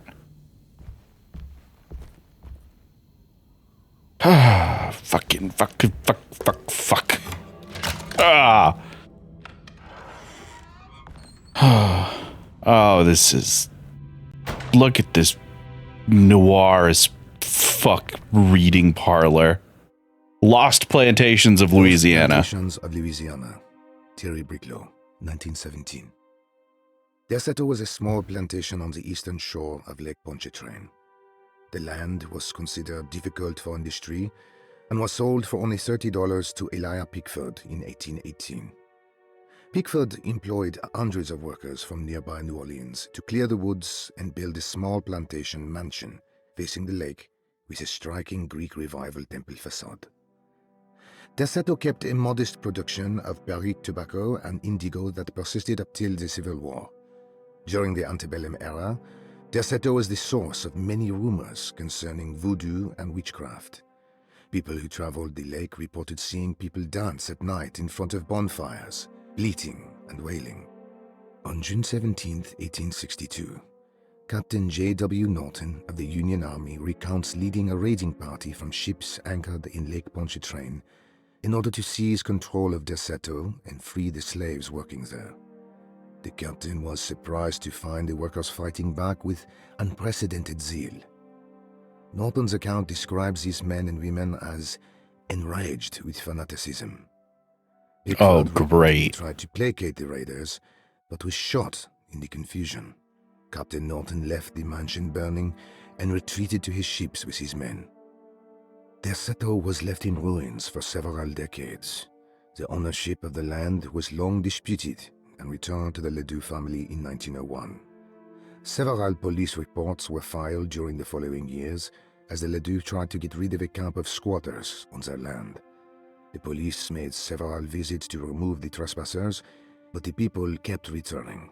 On November 1st, 1907, Inspector Legrasse of the police charged a deadly attack in order to save several children kidnapped by the squatters. Many were killed, and even more were jailed. The following year, Ledoux rebuilt their chateau, incorporating the surviving stone foundation and adding a magnificent wrought iron conservatory. The farmland had been reclaimed by the surrounding woods, so it was no longer profitable to use as a plantation. Instead, the house was turned into an artist's colony. The Astarte Artist Colony was a successful group of artists, including figures such as painter Heinrich Cassel and poet Nora Keith.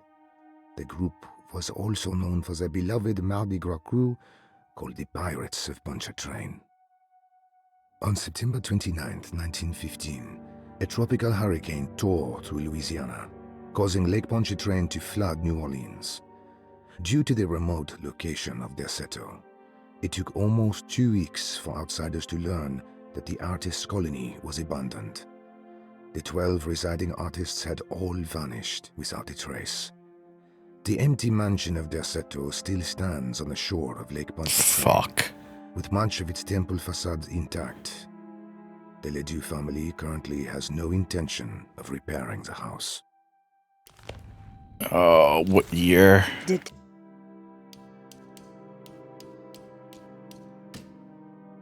1917.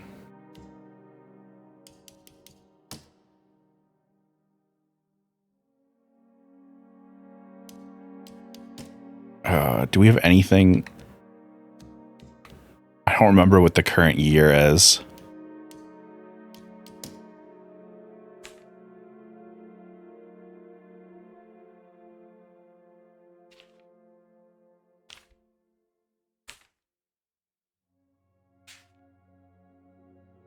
All right, the earliest is 1927, so it could just be an old book. Maybe this isn't as completely cursed as I thought for a second it might be.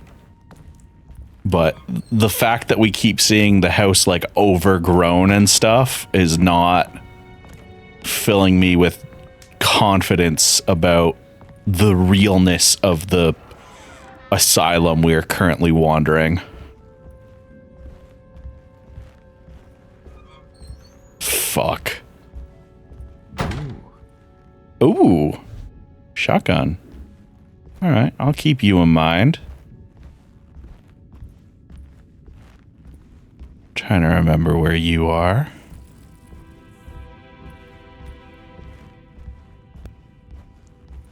Let's open this up. Fucking...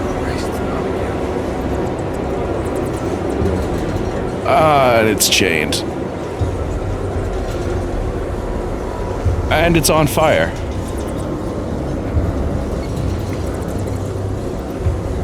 Fuck. Anything in the room that can help. Yep. Over here. Bolt cutters. Yep.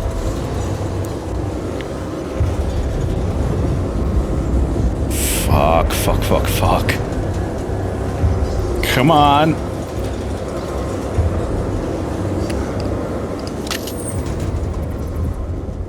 Fucking... What the hell is going on? Oh.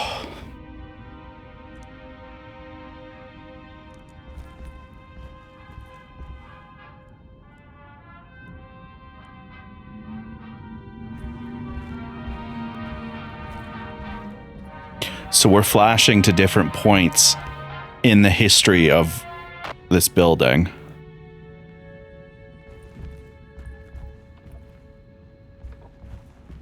Because the outside was on fire there, like, It's wedge shut.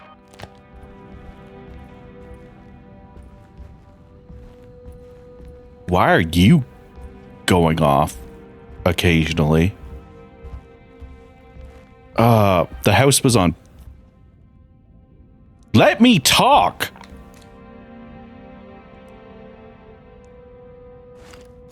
House was on fire, like described during the part of the history where it was the Civil War and they set it on fire. Is what I was trying to say before that rude ass radio kept interrupting me.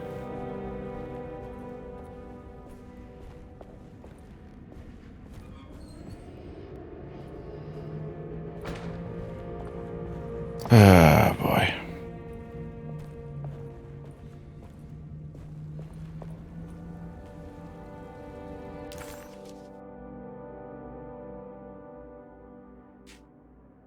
So we checked out the library. Presumably, small parlor is still red because of the shotgun.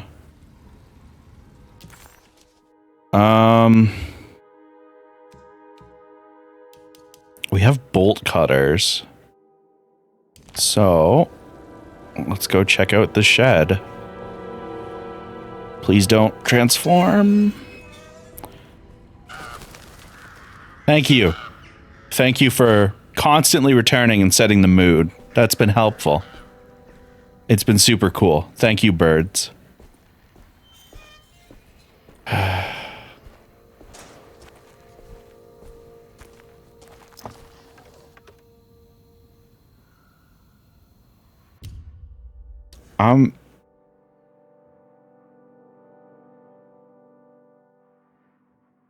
I don't feel good about what's about to happen with this shed, given that there's a ladder there that was knocked over.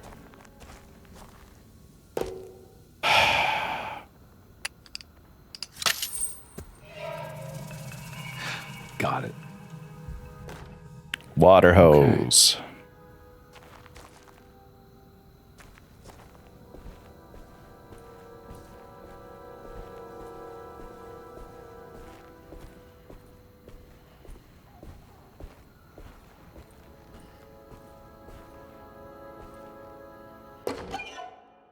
A mummified cat. Okay. That's fine. So where's this hose lead? Or do I need to use the hose over here? Yeah, we needed,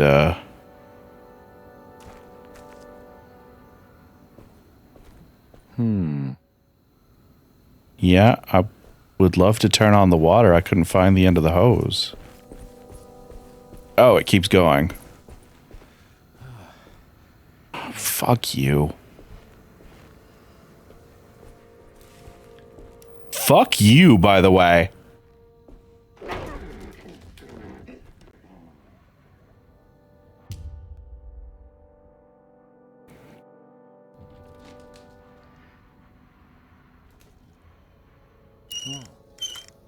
The game is doing a great job of being very creepy at all times.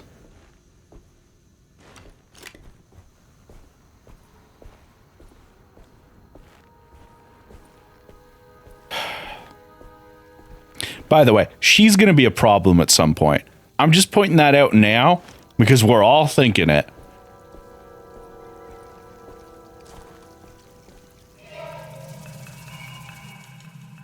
Broken plate. It's a broken plate.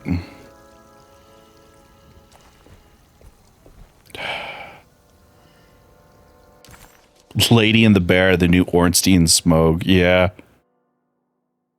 God, that's a team up I don't want to see. All right.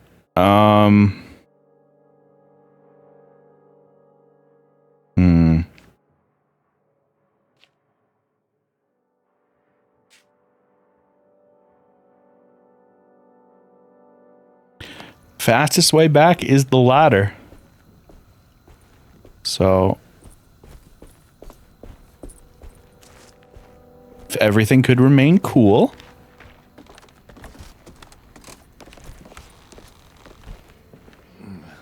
Yep. And Right? I want to be going this way? Yes.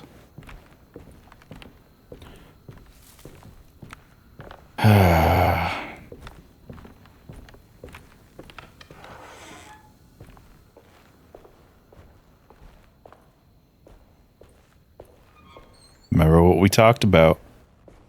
Don't start shit, won't be shit. Okay?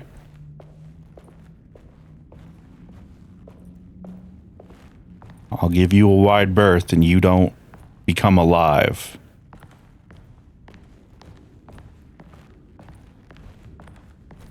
I know you fucks are gonna do some shit, though. I'm not even gonna bother trying telling y'all not to do shit. Alright. I think I've seen this somewhere. You think so?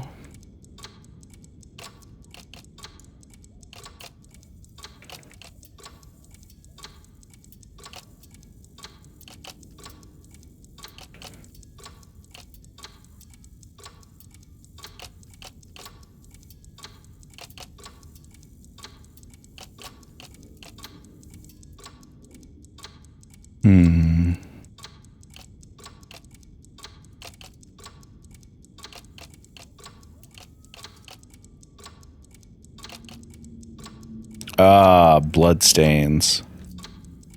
I see. A commonplace book about this. I mean, there was, but you can figure it out from context clues, so don't worry about it. We got this shit, David. The box broke. Or maybe it just stopped at a very precise place.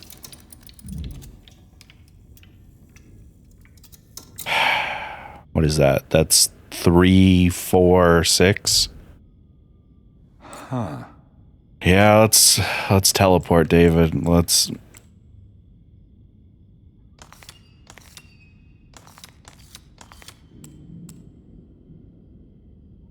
Or wait, does it go 3, 4, 6? Yeah, okay. I know I was doing that correct.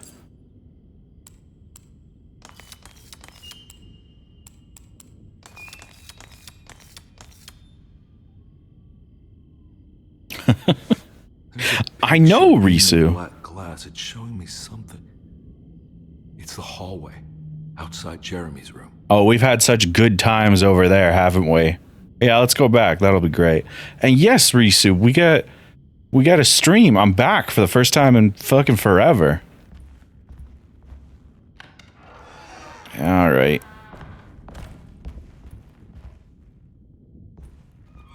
Is it you? No. Last time...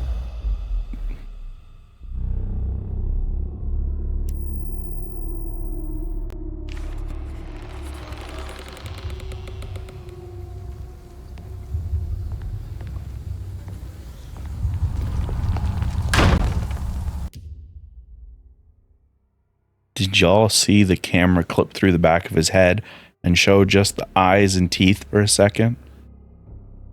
Because that scared the shit out of me. I don't know about y'all, but that wasn't okay. Gonna be on and off, getting ready to go out. Yeah, we're always happy to have you here. And yeah, I was probably doing Kingdom Hearts 2 last time. Wow, this is a fucking... Alright. Yeah. Oh, good. I hear fucking T-Rex thumping in the distance, too. I made it. I entered another one of Jeremy's memories. Are these all his memories, David? Are we sure about that?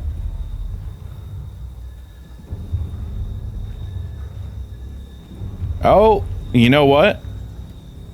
That actually makes sense. Because the house was, it was filling with oil. That's what the black goopiness was. That makes sense. How did he figure out that these were memories and not alternate dimensions? That's his pride. Well, it was mentioned in the one book that Jeremy was traveling through his memories. I just assumed that wasn't the only thing that we could travel through, but in hindsight, it makes sense.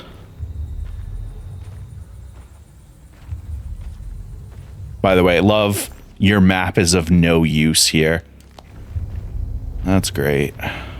Let's just get this ready. Yeah, okay. 6 in, 5 backup, and a hatchet. Let's see what we can manage with that.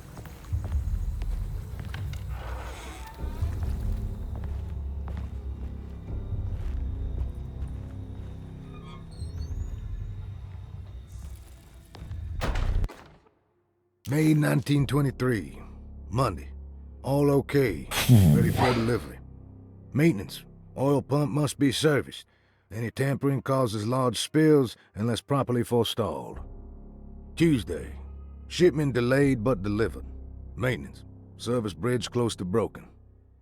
Wednesday. Prospectors reluctantly agreed to show the burial mound to Mr. Hotwood, a painter, who read about our finds in the papers. He means to return tomorrow and try to find a way inside. Thursday. Mr. Hotwood's efforts delayed. The workers seemed nervous about his presence. Hotwood promised not to return to the compound. Instead, he has taken up an offer by L'Officier, the riverboat captain, who means to pilot him to the site tomorrow morning. Hopefully, that's the end, and work can resume. Maintenance. Bridge from the oil tower to the bayou has collapsed. Sabotage suspected.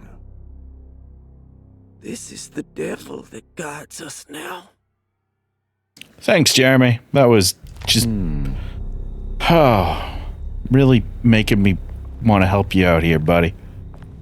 Really setting us all up for a good time. Distinct lack of bullets or alcohol. All right, bullets. There we go.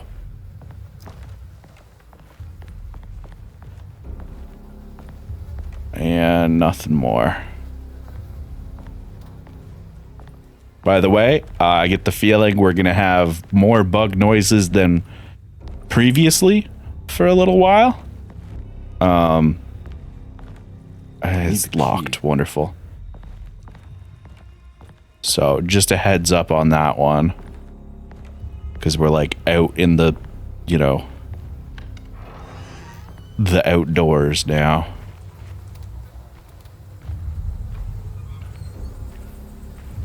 No worries, Skip. I hope you have a good day as well. It's all bloody and not okay, and we can't climb it. Oh, boy.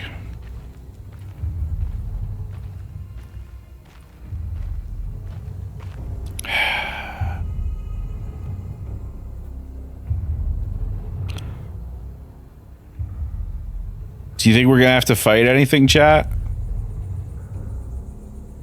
Do you think we're gonna have to fight anything with this brick?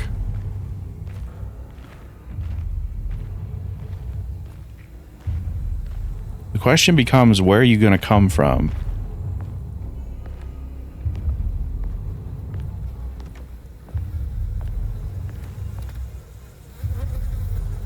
Don't like that noise.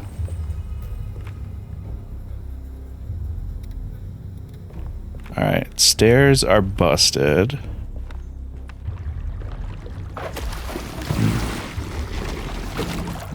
Is that an alligator?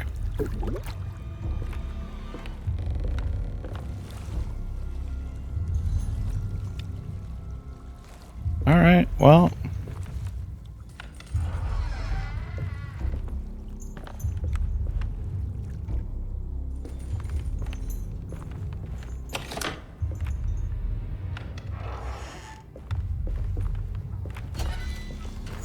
Bullets.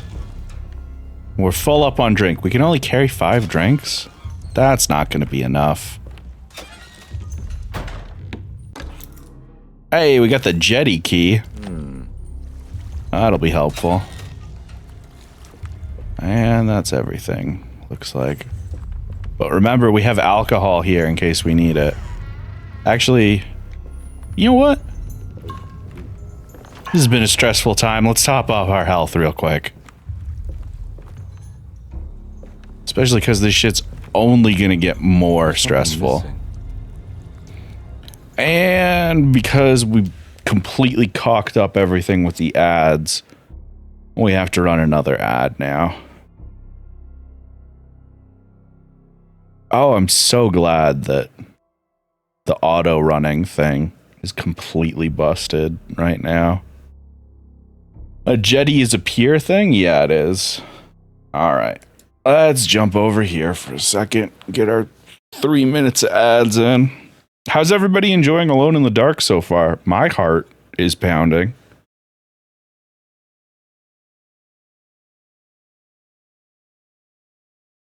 So, I don't know how that wasn't words.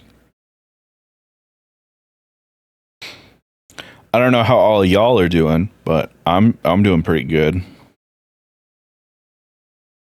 I'm having a time. But for real, I'm actually like I'm really enjoying this game. I love the vibe. AFK for a bit? No worries, Risu. I appreciate everybody being here at a weird time, by the way. I know I normally am like done streaming by now, and we're like only 2 hours deep, so I appreciate that. We'll probably do like a shorter stream today, just because I know a lot of folks tend to have other stuff going on, like sleep or getting ready for work or what have you. So yeah. I don't know, maybe another hour?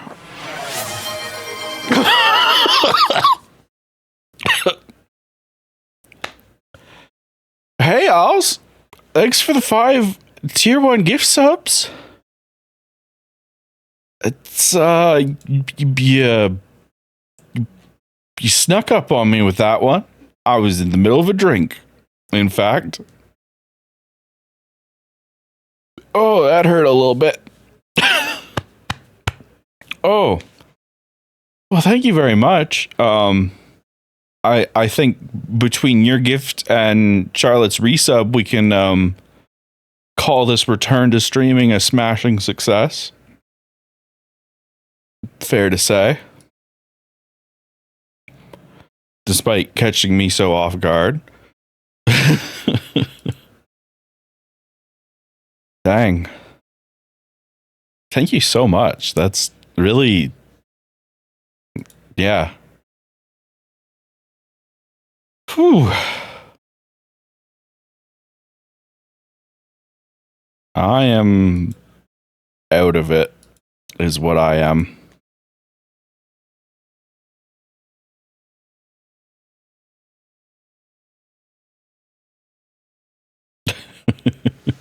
Sorry, and you're welcome. It's the best reaction you can get.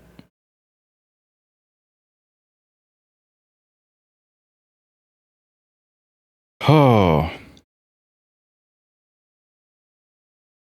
I haven't even bothered to look at like payout or any of that stuff. I don't know how far off I am, but that's definitely going to be a kick in the ass towards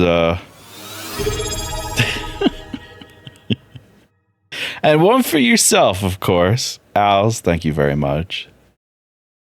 That's y'all putting in the work, and we're gonna be you'll be back to stable in no time. I can feel it. Whew.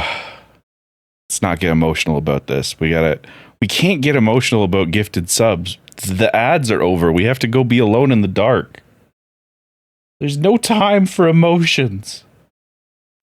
We have to be afraid, which is a different kind of emotion. Crocodile-based fear. Or alligator-based fear. Anyway, we have the jetty key. Which is, So,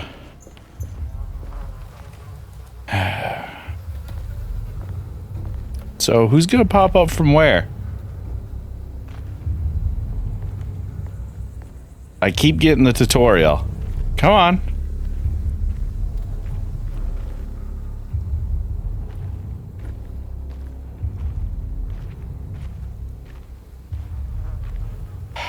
I'm gonna jump like a... absolute bitch. When that enemy eventually does come out, I will leap from this seat, likely injuring myself on my desk.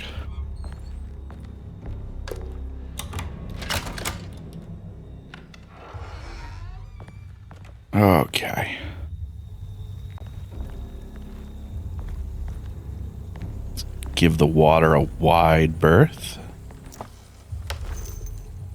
We're up to 20 bullets. See, I was afraid at first because I'm like, I don't have much in the way of ammo and the game's not giving me any. And now I have a lot of ammo and there haven't been any enemies. And I'm just like, and there's a pipe here. Like, we're seeing some boss fountain type shit. And that has me worried. Ah, the bridge lever. Got it. Yeah, we're full up on drink. Don't worry, we won't be for long.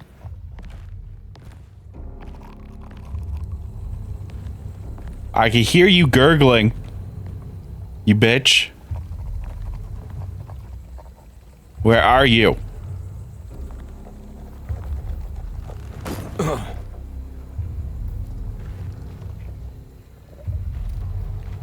Oh! It's underneath! Oh, that's not fucking okay.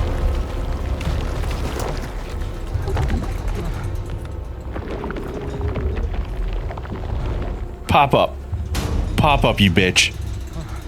Pop up.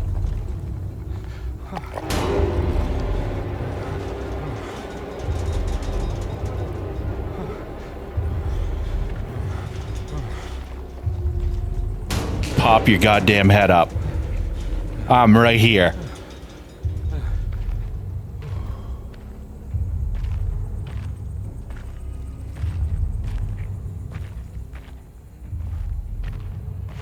You really gonna make me waste this Molotov? Fuck you.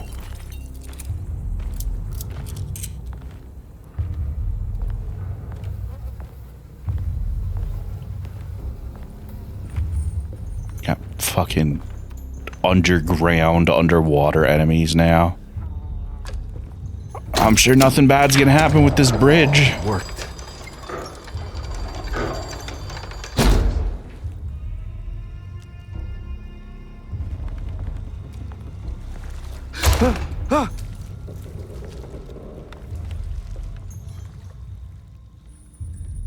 Wonderful. Big double doors.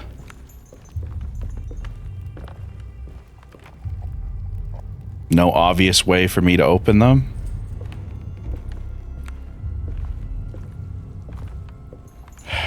Let me just... Yeah. Somebody's gonna bust through there. That will happen.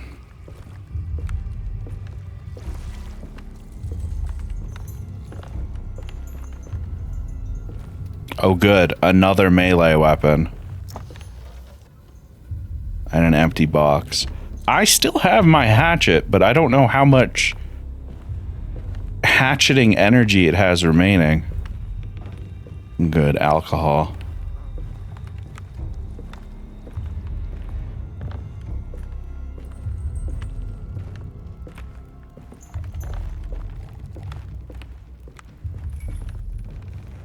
Yeah, squeeze on through there.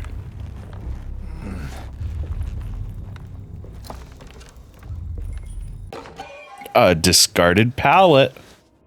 That's part of the Heartwood curse. Yeah, I'm sure that'll be fine. Oh good, there's blood through there.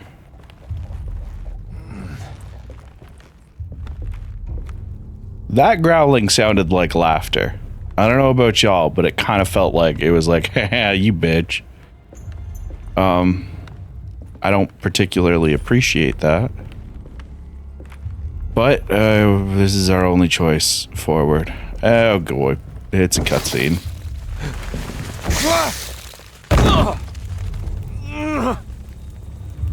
All right, David, hat on, gun out. Let's go, buddy. Yeah.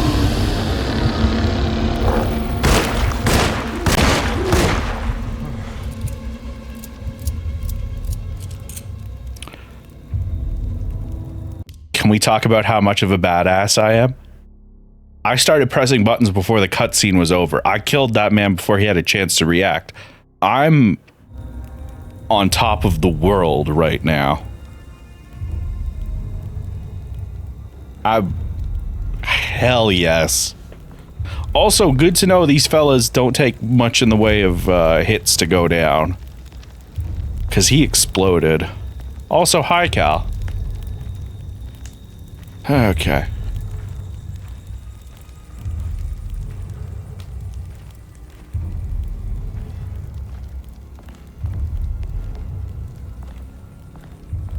More bullets. Brilliant.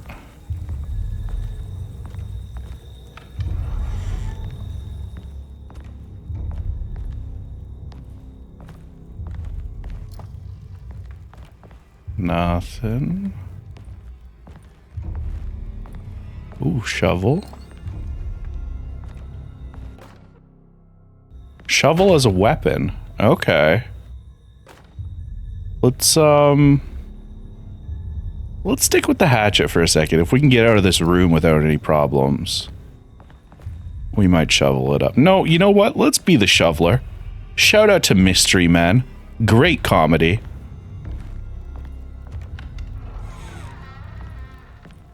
Or, if you're not a fan of Mystery Men, Shovel Knight. For chivalry.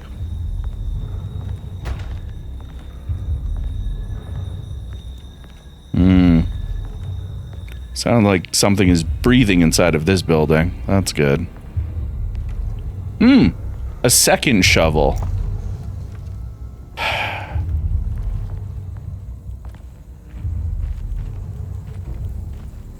So am I on the wrong difficulty, or... There we go.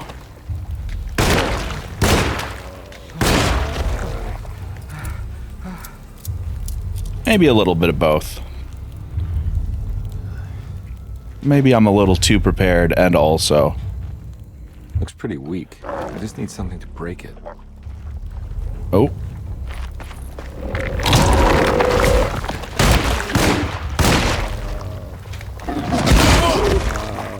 Yeah, what's up? Mystery Men is a great double feature with Galaxy Quest. Galaxy Quest fucks.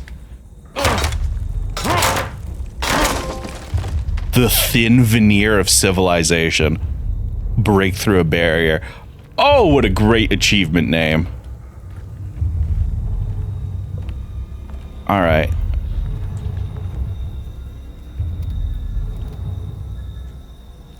Don't start shit, won't be shit. You got it? We on the same page?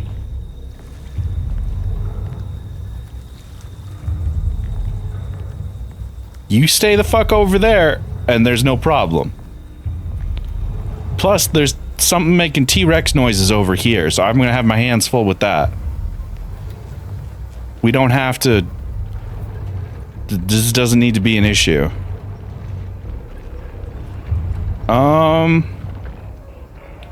What house do we feel like is gonna be progress? I feel like the closest one probably isn't.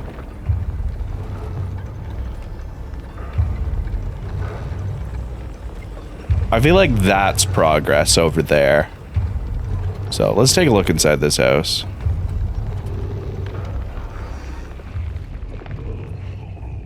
Hey, buddy. This is gonna be awkward.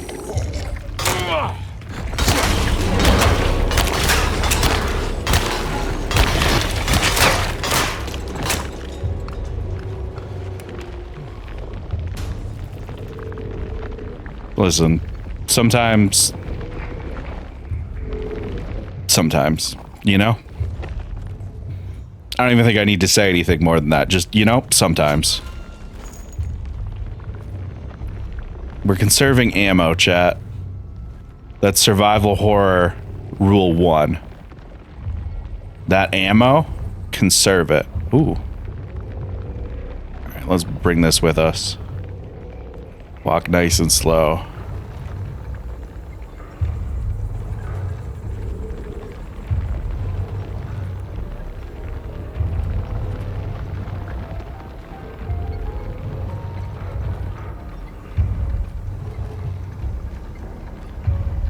Aha.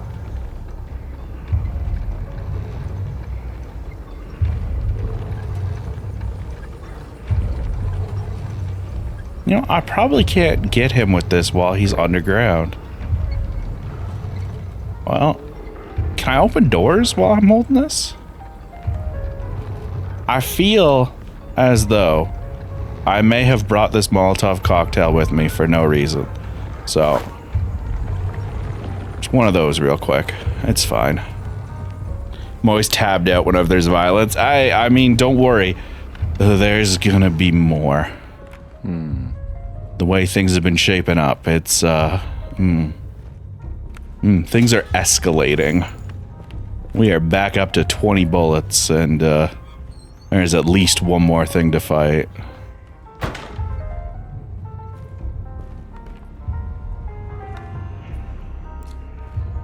I don't like this.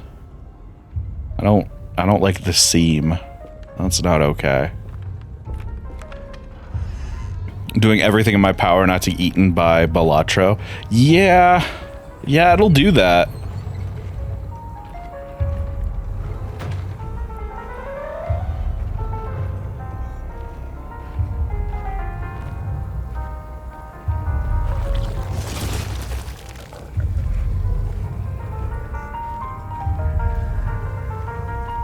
Cool.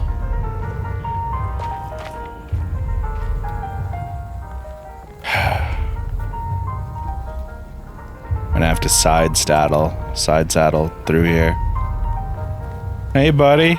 I'll be there with you in a second. Do you have any pals out here to, like, jump scare me as I go around this corner? Oh. Awfully kind of you. Are we gonna have a problem once I come inside?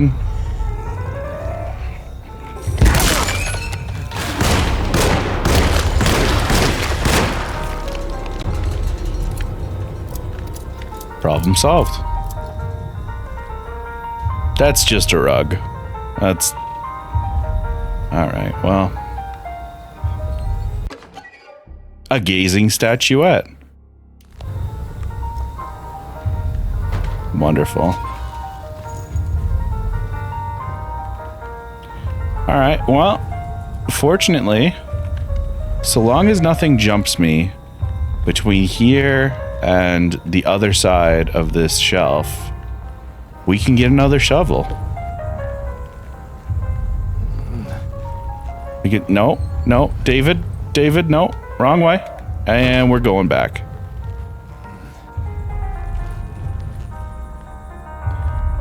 Alright, back across. Alright, we want the shovel, David. We want the... Oh, I'm sorry, is that a cosmetic shovel? Is that different from the shovels we've been wielding? Fuck off.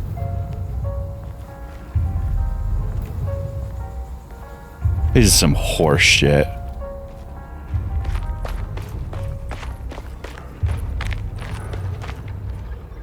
Hold on, there was a shovel back here, right? You guys keep your distance out there. Right, shovel. There we go.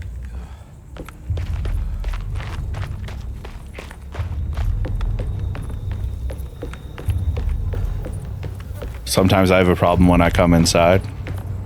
That's sure is a statement, Shan.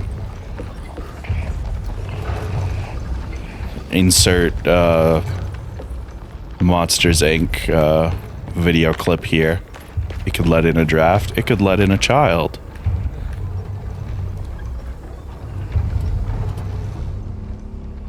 Why are you only now teaching me of the sneak mechanic, dear video game?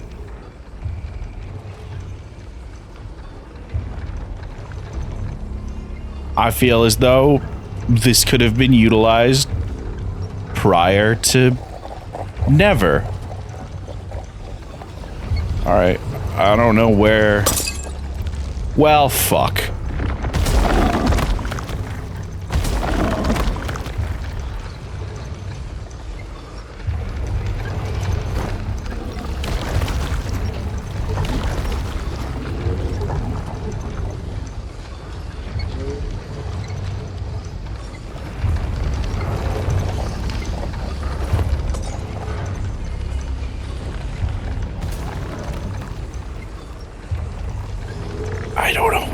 fuck I'm supposed to be going?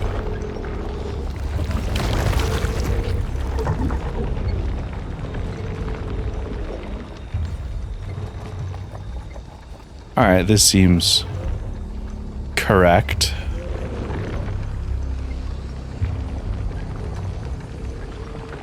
Also, shout out to whoever on the design team was like, in addition to the patrolling ones, what if we have some like hunched over ones behind boxes that you can't see? So that if you pick the wrong route. It's like, you know what? That's, I appreciate that choice. As, you know... There's gotta be a way to get to the other side. Of course there's a way to get to the other side. It's called shovel. But I see what you mean. You don't want that, so we're gonna do that instead. And then you sneak.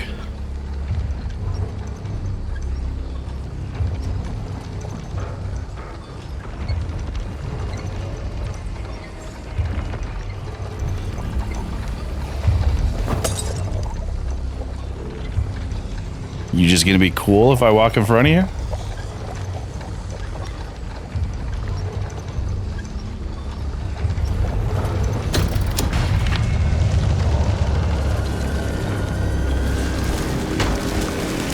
Huh.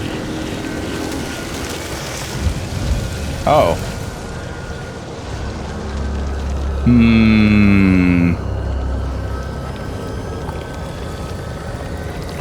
So...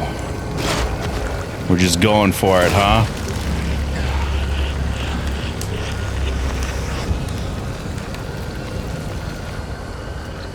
David, I gotta tell you, you and me, we've seen eye to eye on most things so far.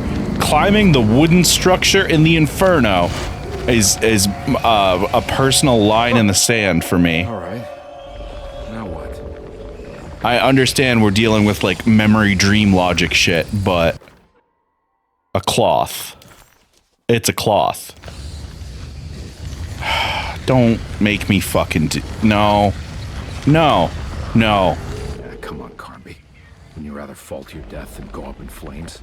I don't like that it's just those two options, Carnby.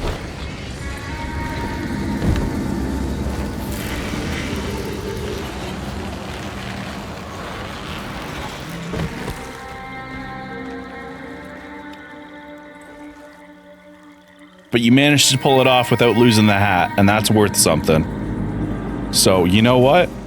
Respect. That's just how we do it on the Dick Squad.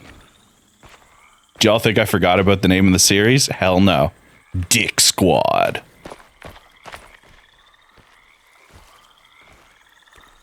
Also, welcome on in, Blue. I'm sorry you had to arrive at that particular moment.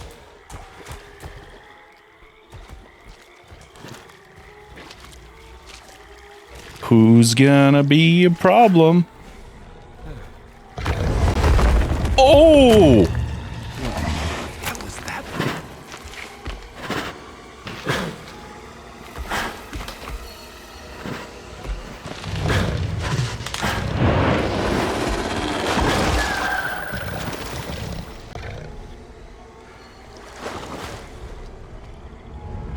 Oh no!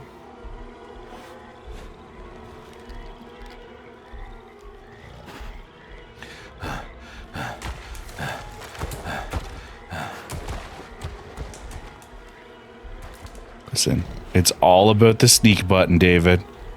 Or Eddie. I forget what the character's name is.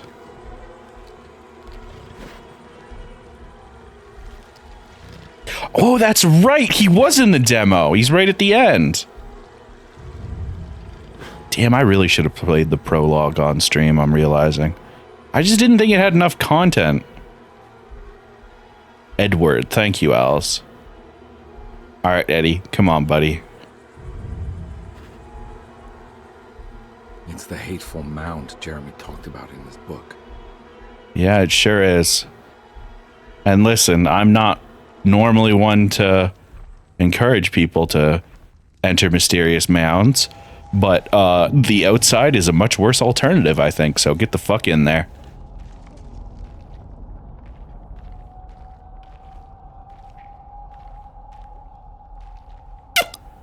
Wow, that was a new noise that my mouth just made. I'm sorry. I don't know what that was. I sounded like an elephant. Don't come any closer. I'm armed. Get that thing out of my face. Who are you? What are you doing here? I'm just a detective trying to find something called Tarawea. You after Jeremy too? Why? I'm working for his niece. She wants to make sure he's alright. He might be unharmed, but far from all right. He's a curse upon Deseto. Here we go again. Quiet.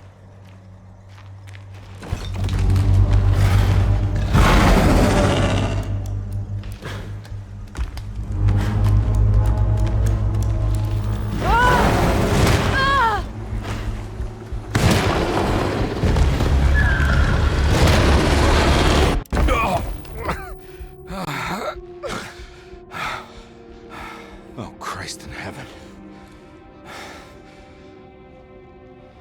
God can't help you now.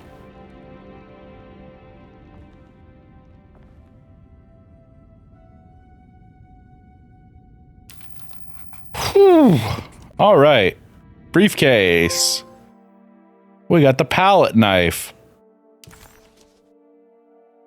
Oh, we can pop open some doors with that bad boy. Reflections on the power of the verb in certain texts. Reflections on the Power of the Verb in Certain Texts by Juan Luis Jorge. To act is in itself divine. Even the slightest movement of our hand is evidence of our soul in motion. Yet our free will is so easily overwhelmed by the dullness of everyday life. Our actions become rote and rigid in spite of luxury and comfort. True divinity is found in the choice of leaving the stage where we all perform. People who discover this freedom unexpectedly will be struck by the terror of this revelation and become paralyzed, or worse, turn to suicide. However, if you are able to weather that storm, you will discover that there is a divine path beyond that fear. There is a chance to dismount your destiny and make something new. Something that hasn't been planned for or predestined. There is difficulty in explaining this type of acting as it transcends our everyday choices. This isn't some banal decision choosing one career over the other, or even who I should marry. Leaving the stage, no matter how, isn't a matter of course correction. It's a rejection of the story that the creator is telling. Okay. Oh, and the sitting room key. Damn. So a whole bunch of stuff just opened up to us. All right. How we doing gun-wise? All right. 6, 19 in our pocket. It's wedge shut. Haha, fuck your wedge.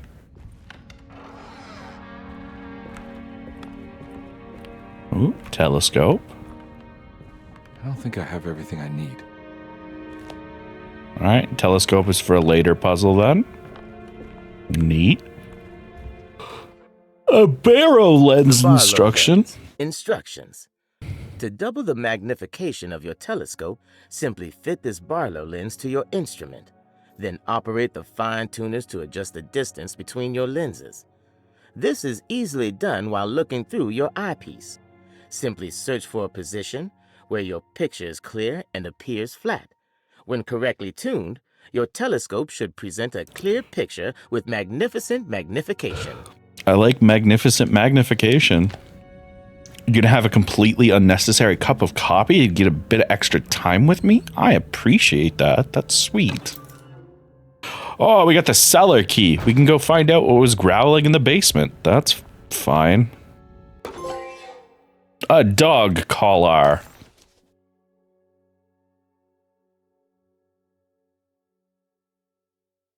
The lone and the lost walk a land of fear. When there is nothing you recognize or no one to trust, you prepare for the worst. Something is coming, and you best be ready. Take the gun in the parlor. Give them hell. Oh, so because we found the rubber stamp, the fountain pen, and the dog collar, we've unlocked the shotgun cabinet. What's this? Oh, thank you. Oh, fuck everything else in this room for a second. Hold on. Oh, now we're talking. You're goddamn right, now we're talking.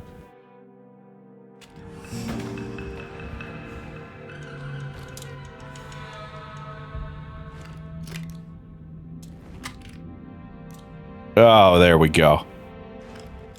I'm feeling much, much better about this situation.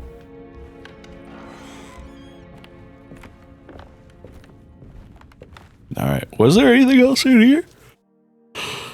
Oh, there's the puzzle, so that's something. But I don't think I missed picking anything up, so that's pretty good. What do those things have to do with the shotgun? So I don't... Where are they? Do I... Where did they go? Oh, there it is. Lost children. Ugh. So it looks like the connection between those things are things that have gone missing. So somebody lost a fountain pen, somebody lost a stamp. Presumably the collar or the dog went missing. And so I don't know why they unlocked the shotgun cabinet, but a bunch of these do a whole... This one unlocks a hidden memory in the attic. Some are secret objectives, some are forbidden knowledge. I don't know how it works, but all I know is I got a goddamn shotgun. I'm feeling much better about many things. Okay, bolted, locked, bolted, locked, blocked. Can we deal with blocked doors? Or are they specifically labeled with the puzzle? So the top of the servant stairs room, we got one there. Maybe clerk's office? Ugh. Big yawn. And then we have the key for the food and wine cellar, which gets us the pipe that we need for the boiler room, which leads into that back room, which had something growling previously. Maybe it's just a dog. It was a bust. The oil rig. Yeah. We know we got to do the boiler room, so it's just a matter of getting there without any new problems coming.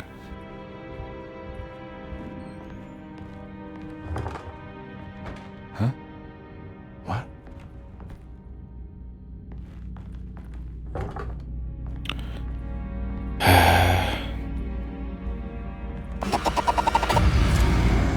Oh, hey.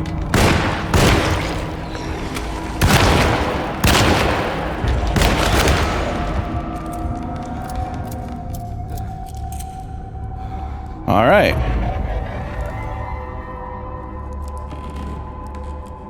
So this is what we're doing. Thank you, shotgun shells.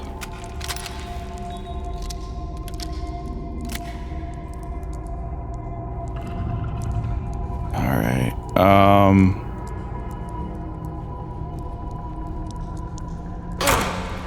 I didn't like the look of that skull, so I took a swing at it. We're gonna take the pickaxe. This could do a bit more damage, I'm thinking.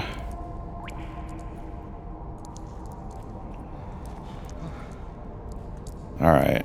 So this door is the only way. It had smoke coming out of it previously.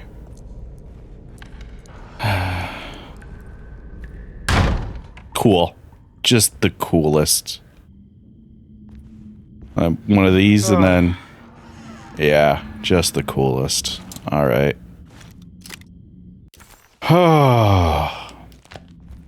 I'm not built for this. Which makes it so intriguing that I've decided to... It's wedged shut. Make this a large portion of my career. You know, the thing I'm not built for.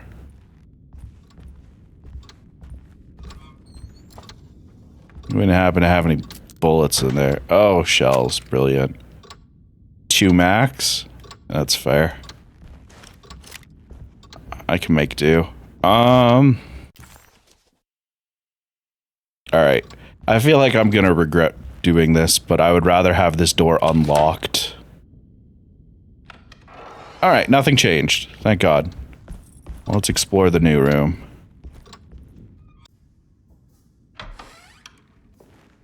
Ooh, which one are you?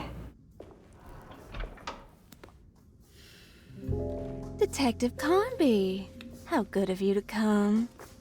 Let me pour you a drink. What happened here? This place looks like it was hit by a bomb. Welcome to the madhouse, Detective. Thanks.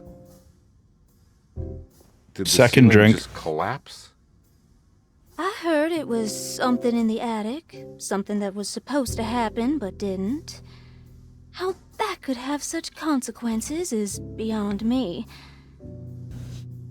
The truth is, I don't know why the room looks like this. But I bet your friend Jeremy does. You know where I could find him? Oh, somewhere in his past, I suppose. He keeps going on about that mysterious dark man. I think he is hiding from him. Or maybe he's with him. I can't really keep up. I don't worry much. Take a look around this room. You may think it looks spectacularly devastated, but I just think it's finally found its stride. Cool. It fits perfectly with the state of this place and its loonies. The same goes for the nonsense with Jeremy. In my eyes, we finally managed to match the wild ride inside all of us. Well, I'm happy you find the evening still harmonious. I hope you don't mind me setting things right. Jeremy's business, that is. This room looks beyond my capabilities. Good luck, Detective. Hope to see you again soon. Yeah. Evening, miss.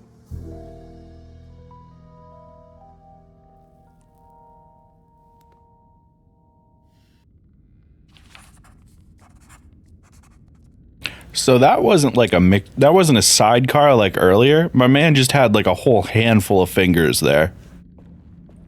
Can I get some more of that whiskey? Of whiskey. Go ahead, Detective. I don't think I can stomach any more anyway.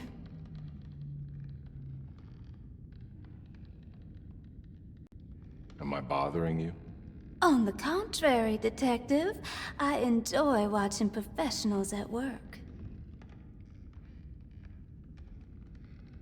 Well, I better get going. Bye now, Detective.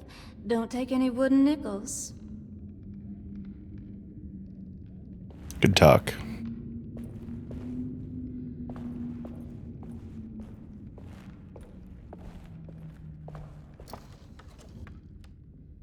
Wonderful. All right. Stairwell. Let's unbolt that door over there before anything else kicks off, I would like.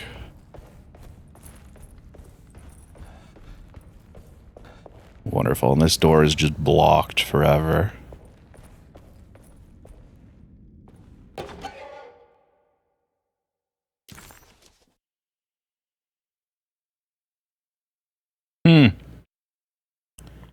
I feel as though these 3 particular items paint quite a picture.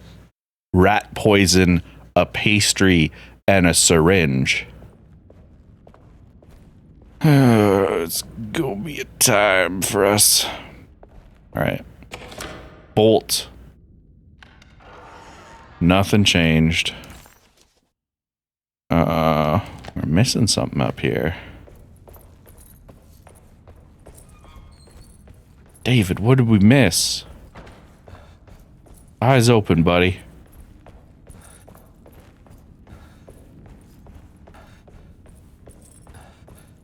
You're breathing quite hard for a light jog. Alright, fine. We'll go back to walking. Jesus.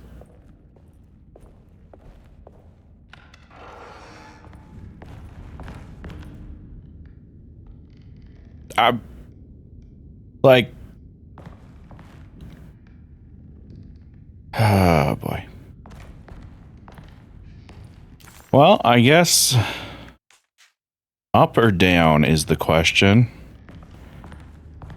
And I believe we were at, where are you? We're at 1 out of 3 for a hidden memory in the attic. So let's go see if we can find the other 2 up there.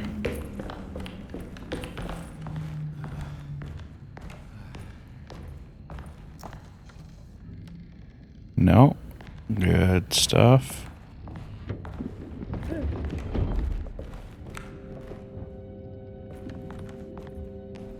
Okay. Y'all heard that, right? The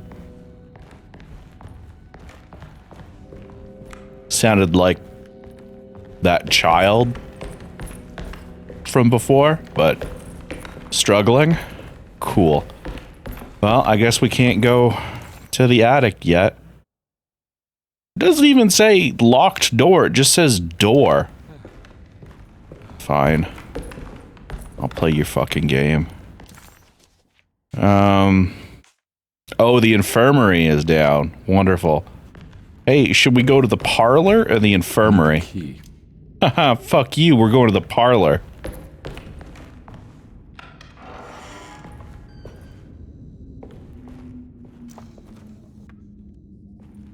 Hey, are you still up there, miss? I'm worried the room is gonna change on me and some shit's gonna happen. I don't see you in your chair. Oh, hey, look!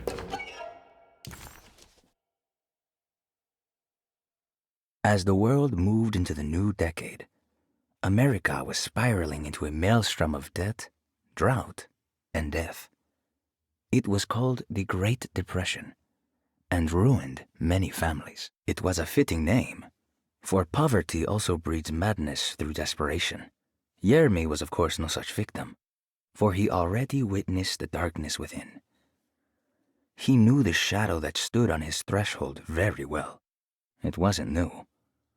It was something that had always been with him.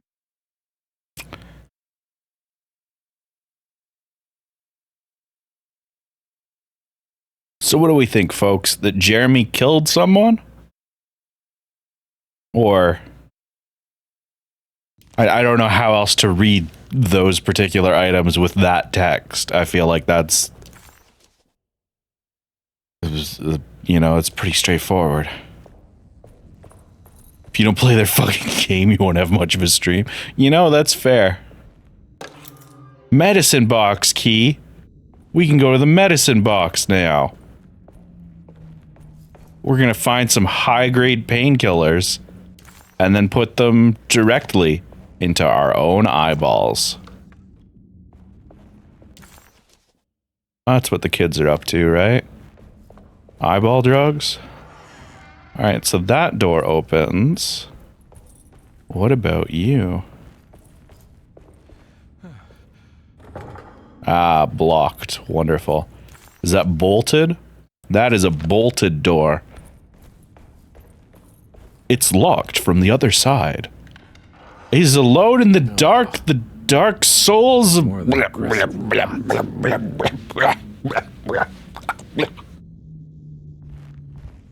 Oh, you're saying something about rot while I was doing my Dark Souls bit. I'm sorry, David. I guess we can look at the fireplace. In the commonplace of evil, there lies virtue and stark irreverence, careless thoughts of luminous indifference.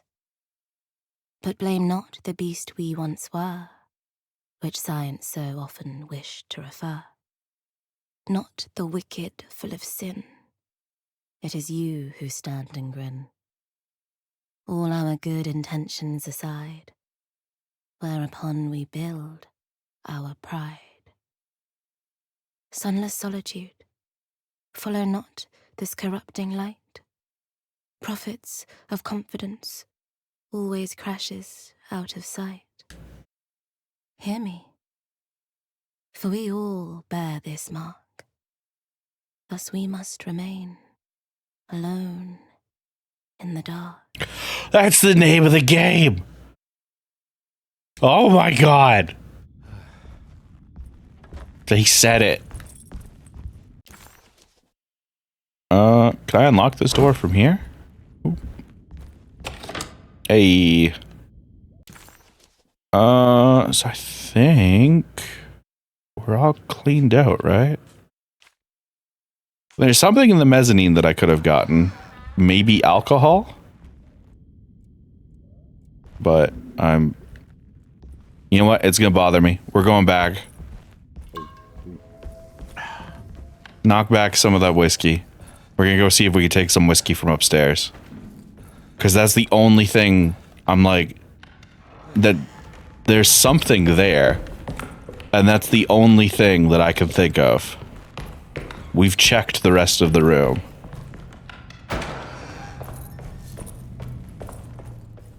Ah. There was a note. A brightness from afar. Part of the Vagabonds series. Alright. So I guess back over to Lottie's room now, right? Don't zoom in like that, you fuck.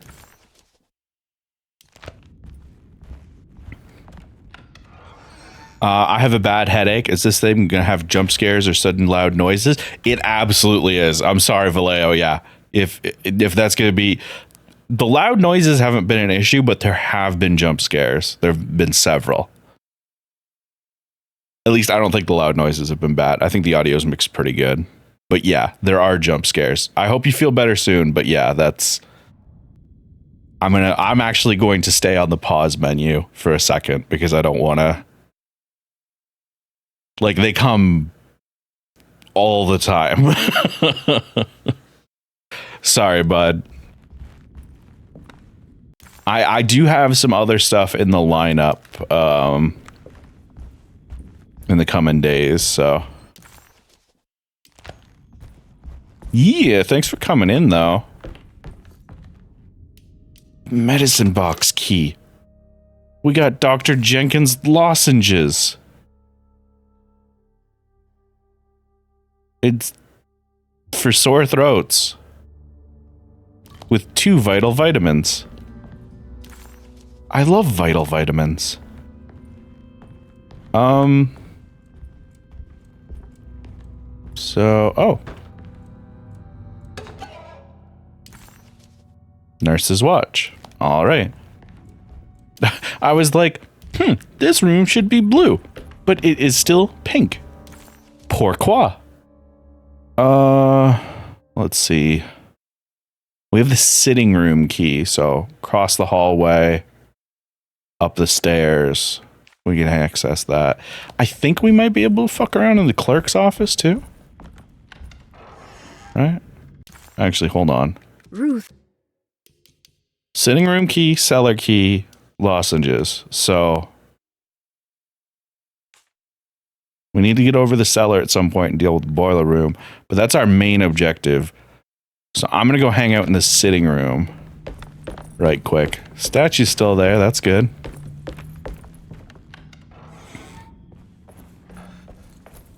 We still good?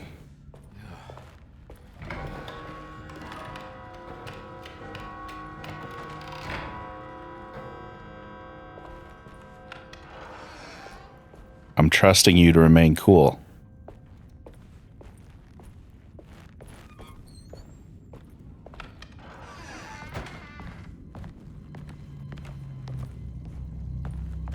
I need the key. I thought I could bump that boy open.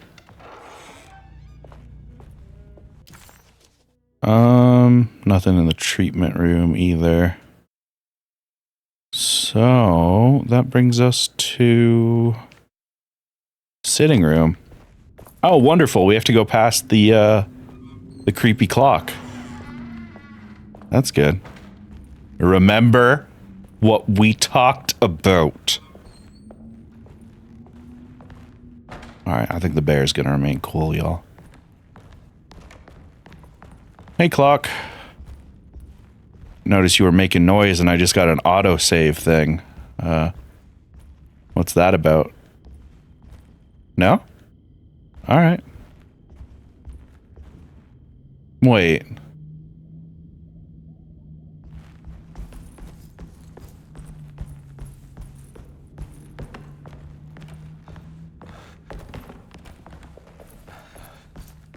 My silly bit from earlier reminded me that there was a clock over here. Was that the one making noise? No? Alright, we gotta get out of here before we fall asleep again. Ooh, dangerous. It was important to check, though. It was important to check. That could have been a mystery. Alright. Let's go open this door. Who's ready for a jump scare?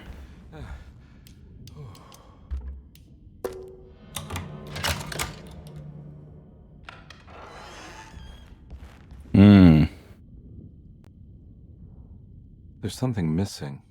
It needs some type of key or pin shaped like a country.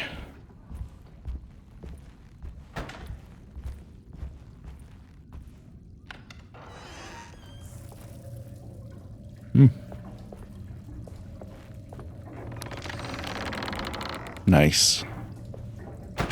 Just a lot of it's just here for creepiness and because people need to piss. That's fair. That is a fair room. So whose rooms are we? We have Cassandra's room and Grace's room. All right. Well, hey Grace, people were looking for you. Are you alive? This must be that kid's room. Why does she seem so familiar? I'm sure there's a reason for it. Don't you worry, Grace. Go play your game, bleat and bellow with the others. I won't be jealous. There will be more masquerades. However, I would love it if you would finish my mask for the feast. With love, Ruth. Aw.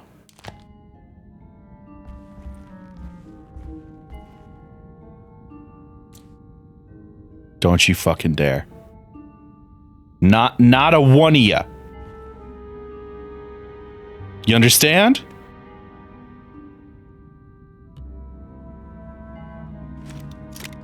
Alright, I think I made my point.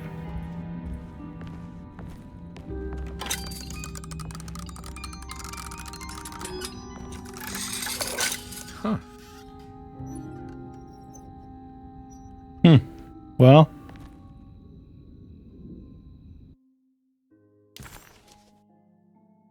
Sure. So,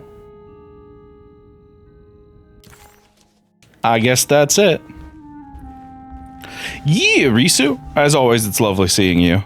I hope you have a good time wherever you are heading off to, be it another place or sleep. I wasn't sure. Oh, we found Grace.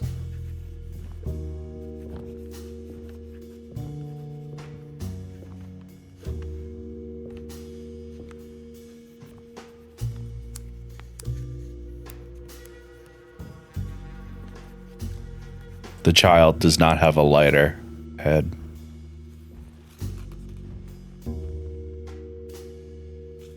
What you got there? You drawing something? Nothing special. I'm just bored. Do I know you from somewhere? I remember you, Mr. Carnby. From where? Don't touch that. Cassandra wouldn't like it. She wouldn't like it at all. Do you know where she is? I'd rather not talk about it. It makes me upset. Besides, she'll be back after the Feast of St. John. You think? Yup. It's all on the page, Mr. Carnby. And many of them that sleep in the dust of the earth shall awake, some to everlasting life, and some to shame and everlasting contempt. Sure. All right. I'm gonna go now, if that's okay. I don't like to stay too long in the same place. Mr. McCarthy might find me. Hey. Is he mean to you? Not everyone needs to be saved, Mr. Carnby. You should know that by now. Well, that was unsettling.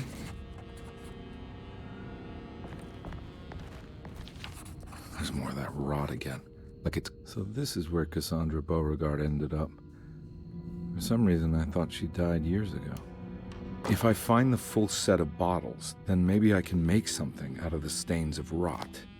All right, we'll come back here after we get the 4th bottle then. Sweet. Miss Beauregard, I picked up your medicine at the post office today. As you understand, it needs to be administered by the orderlies for your safety. I've put the box in Lottie's room for now, and... Yeah. But, oh, hey! 4th box. Or 4th medicine.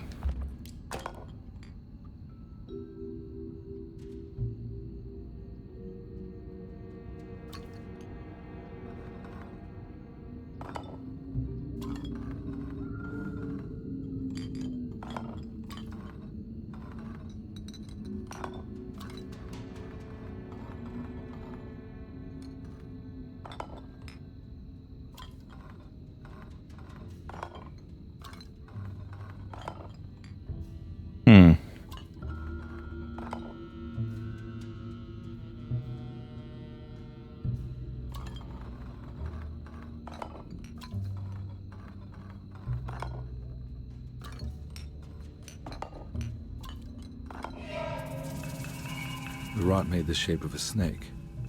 There must be something important to find here. Maybe it has something to do with the numbers on the labels. 25. 17, I think. Or 257. We're just gonna take a screenshot of that. Oh, I choked on my own spit a little bit, y'all. Oh, that's not great. Fun fact, Grace was originally featured in Alone in the Dark 2. Similarly, there was a prequel tech demo starring her called Jack in the Dark. Oh, that's cool as shit. It's another one of those strange padlocks. Oh, am I gonna have to...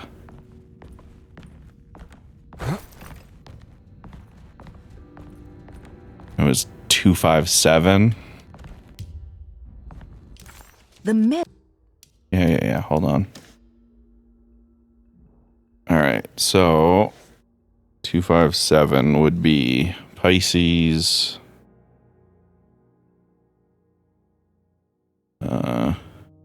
Gemini, and Leo. Let's give that a try.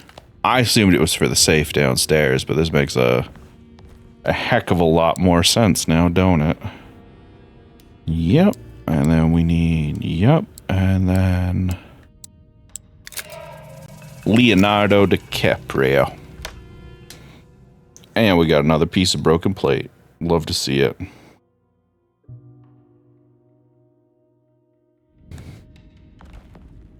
And that means this room is clear.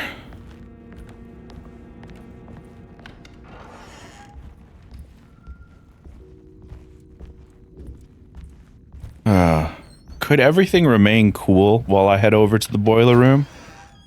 If at all possible. Rot clock, statues, bear.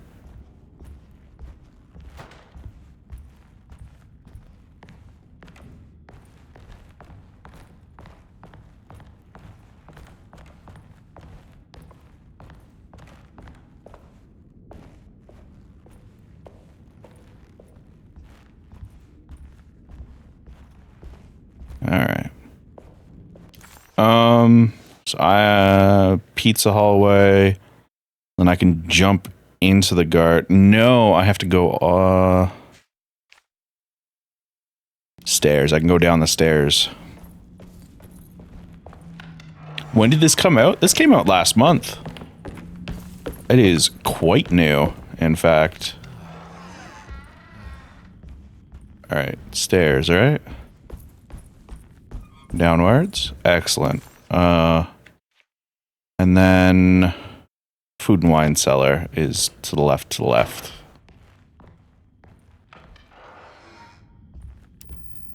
What are the odds some bad shit happens?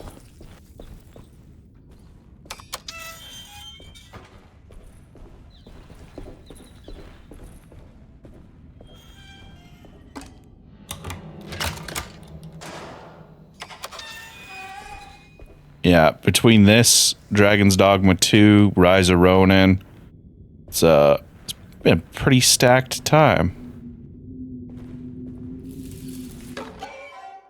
A Forsaken Crucifix. Wonderful.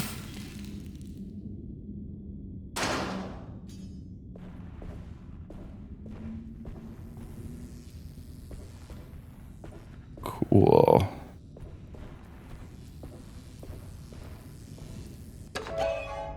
A switch belonging to a fuse box.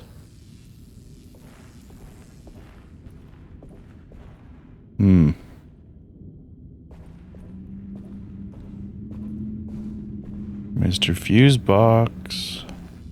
Ah, there you are.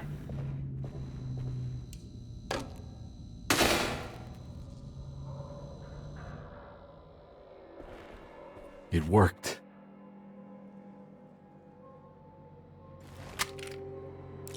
Just in case it worked a little too well.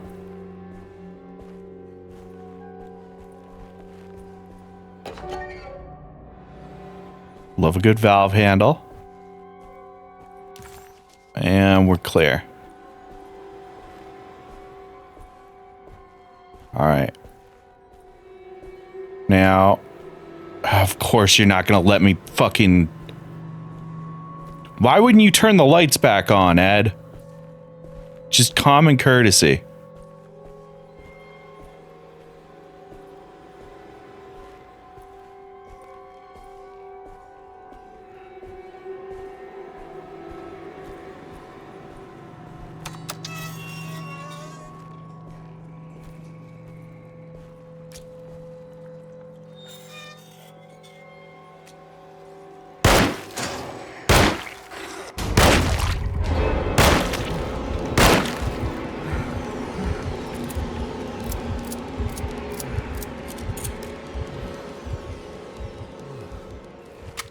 Okay. Alright, ears open. Clear.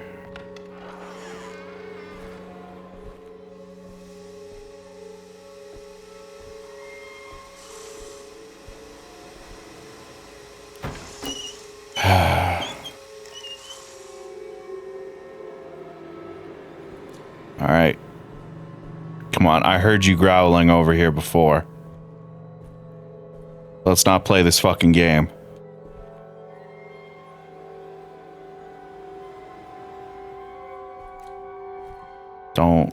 Don't fucking do this. Jeremy? What?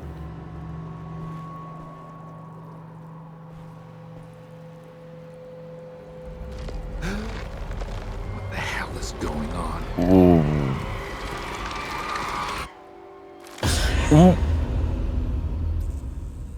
Where's the body?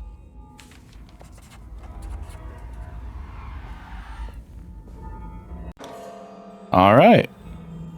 Broken plate. How'd you even see that? I'm hyper aware of my surroundings when I'm this anxious. And from a story point of view, it made sense to jump out at me at that point.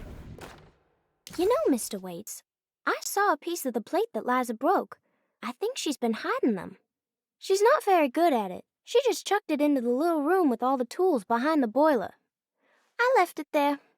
I didn't want to embarrass her by picking it up while she was looking. We went upstairs instead and played backgammon. I let her win, because she's so unhappy. The piece looked like the one on display in Cassandra's room. You know about that one already, right? Or is your eyesight really that fuzzy? I hope you don't feel bad about your glasses. You only look stupid when you squint. Maybe if you had more eyes, you would see these things. I wish you had all the eyes you needed. Your best and favorite guest, Grace. Well, that's just awful. All right, let's switch back to pistol. It's another plate for the talisman. Like the other one, it's broken and missing some pieces. All right. This one, oh, no, the corners are fixed, so we can context clues again.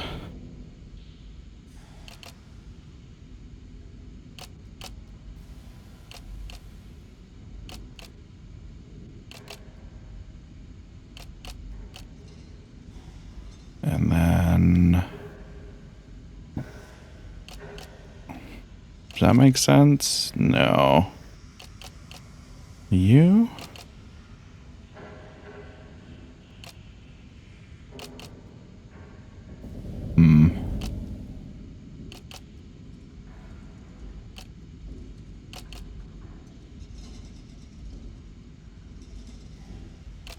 Guess it's probably that one.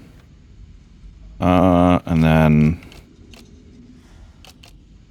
that probably makes the most sense. That lines up. Need to swap you. I think that looks clean. That looks good. That lines up.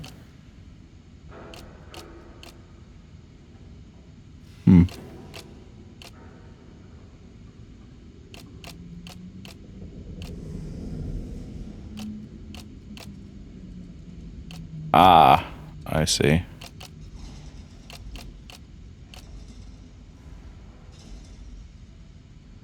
I fucked up one of them.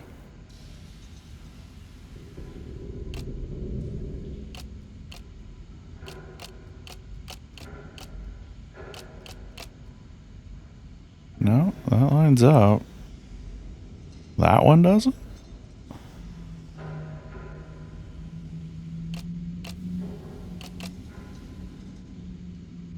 Not really.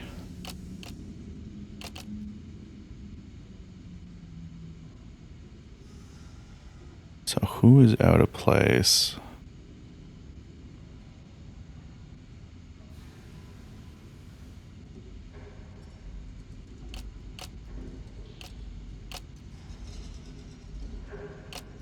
Ah.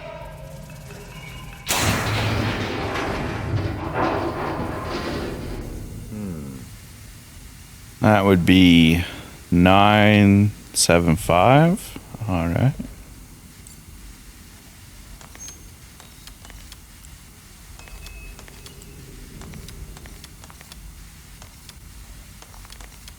Seven, 5. Oh, did I not do that? There we go. 975. Black glass is showing another room. Must be a way to another one of Jeremy's memories. Yeah, I wonder what room that could be with all the wine.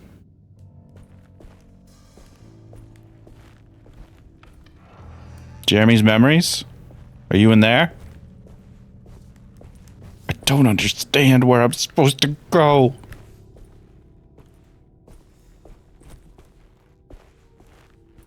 Ah, wonderful. This is a crypt now. All right. Hey, you know what? We've been going for about 3 hours of the gameplay now. 3 hours and 15 minutes. And, you know, it's a weird time for me to be streaming. I know a lot of folks fall off after about 10. So why don't we call it here for the time being? I am not allowed to save. Why don't we call it as soon as I'm about to be able to save? Presumably after we go out here. I knew it. I knew it would work. You're getting good at this, Carnby. Maybe a little too good at this. Carnby, I really need to save and go have some food and stuff. There we go. All right, so I'm going to make my save. I'm going to actually hit the save button instead of the back button that time. There we go. So that's going to be it for today. I'll get the VOD up for this on YouTube ASAP, same as always. I think I'm going to alternate between horror and not going forward. So next stream might be more Kingdom Hearts. Might just be a random indie that I want to do. Might do some ROM hacks for Pokemon stuff. I don't know. But I kind of want to alternate between heavy and light. And we tried to schedule it before for folks, but like, I don't know, scheduling's a mess. So yeah, I'm probably going to stream tomorrow is all I know right now. And I'll let you know what's going on with that. I'll let you know what we're thinking for the schedule and all that as soon as I know. So yeah, YouTube, that's it for you. Question of the episode. David Harbour. Yeah or no? Like, would you? If, he was interested. That's my question for today, YouTube. Confuse those comments for me.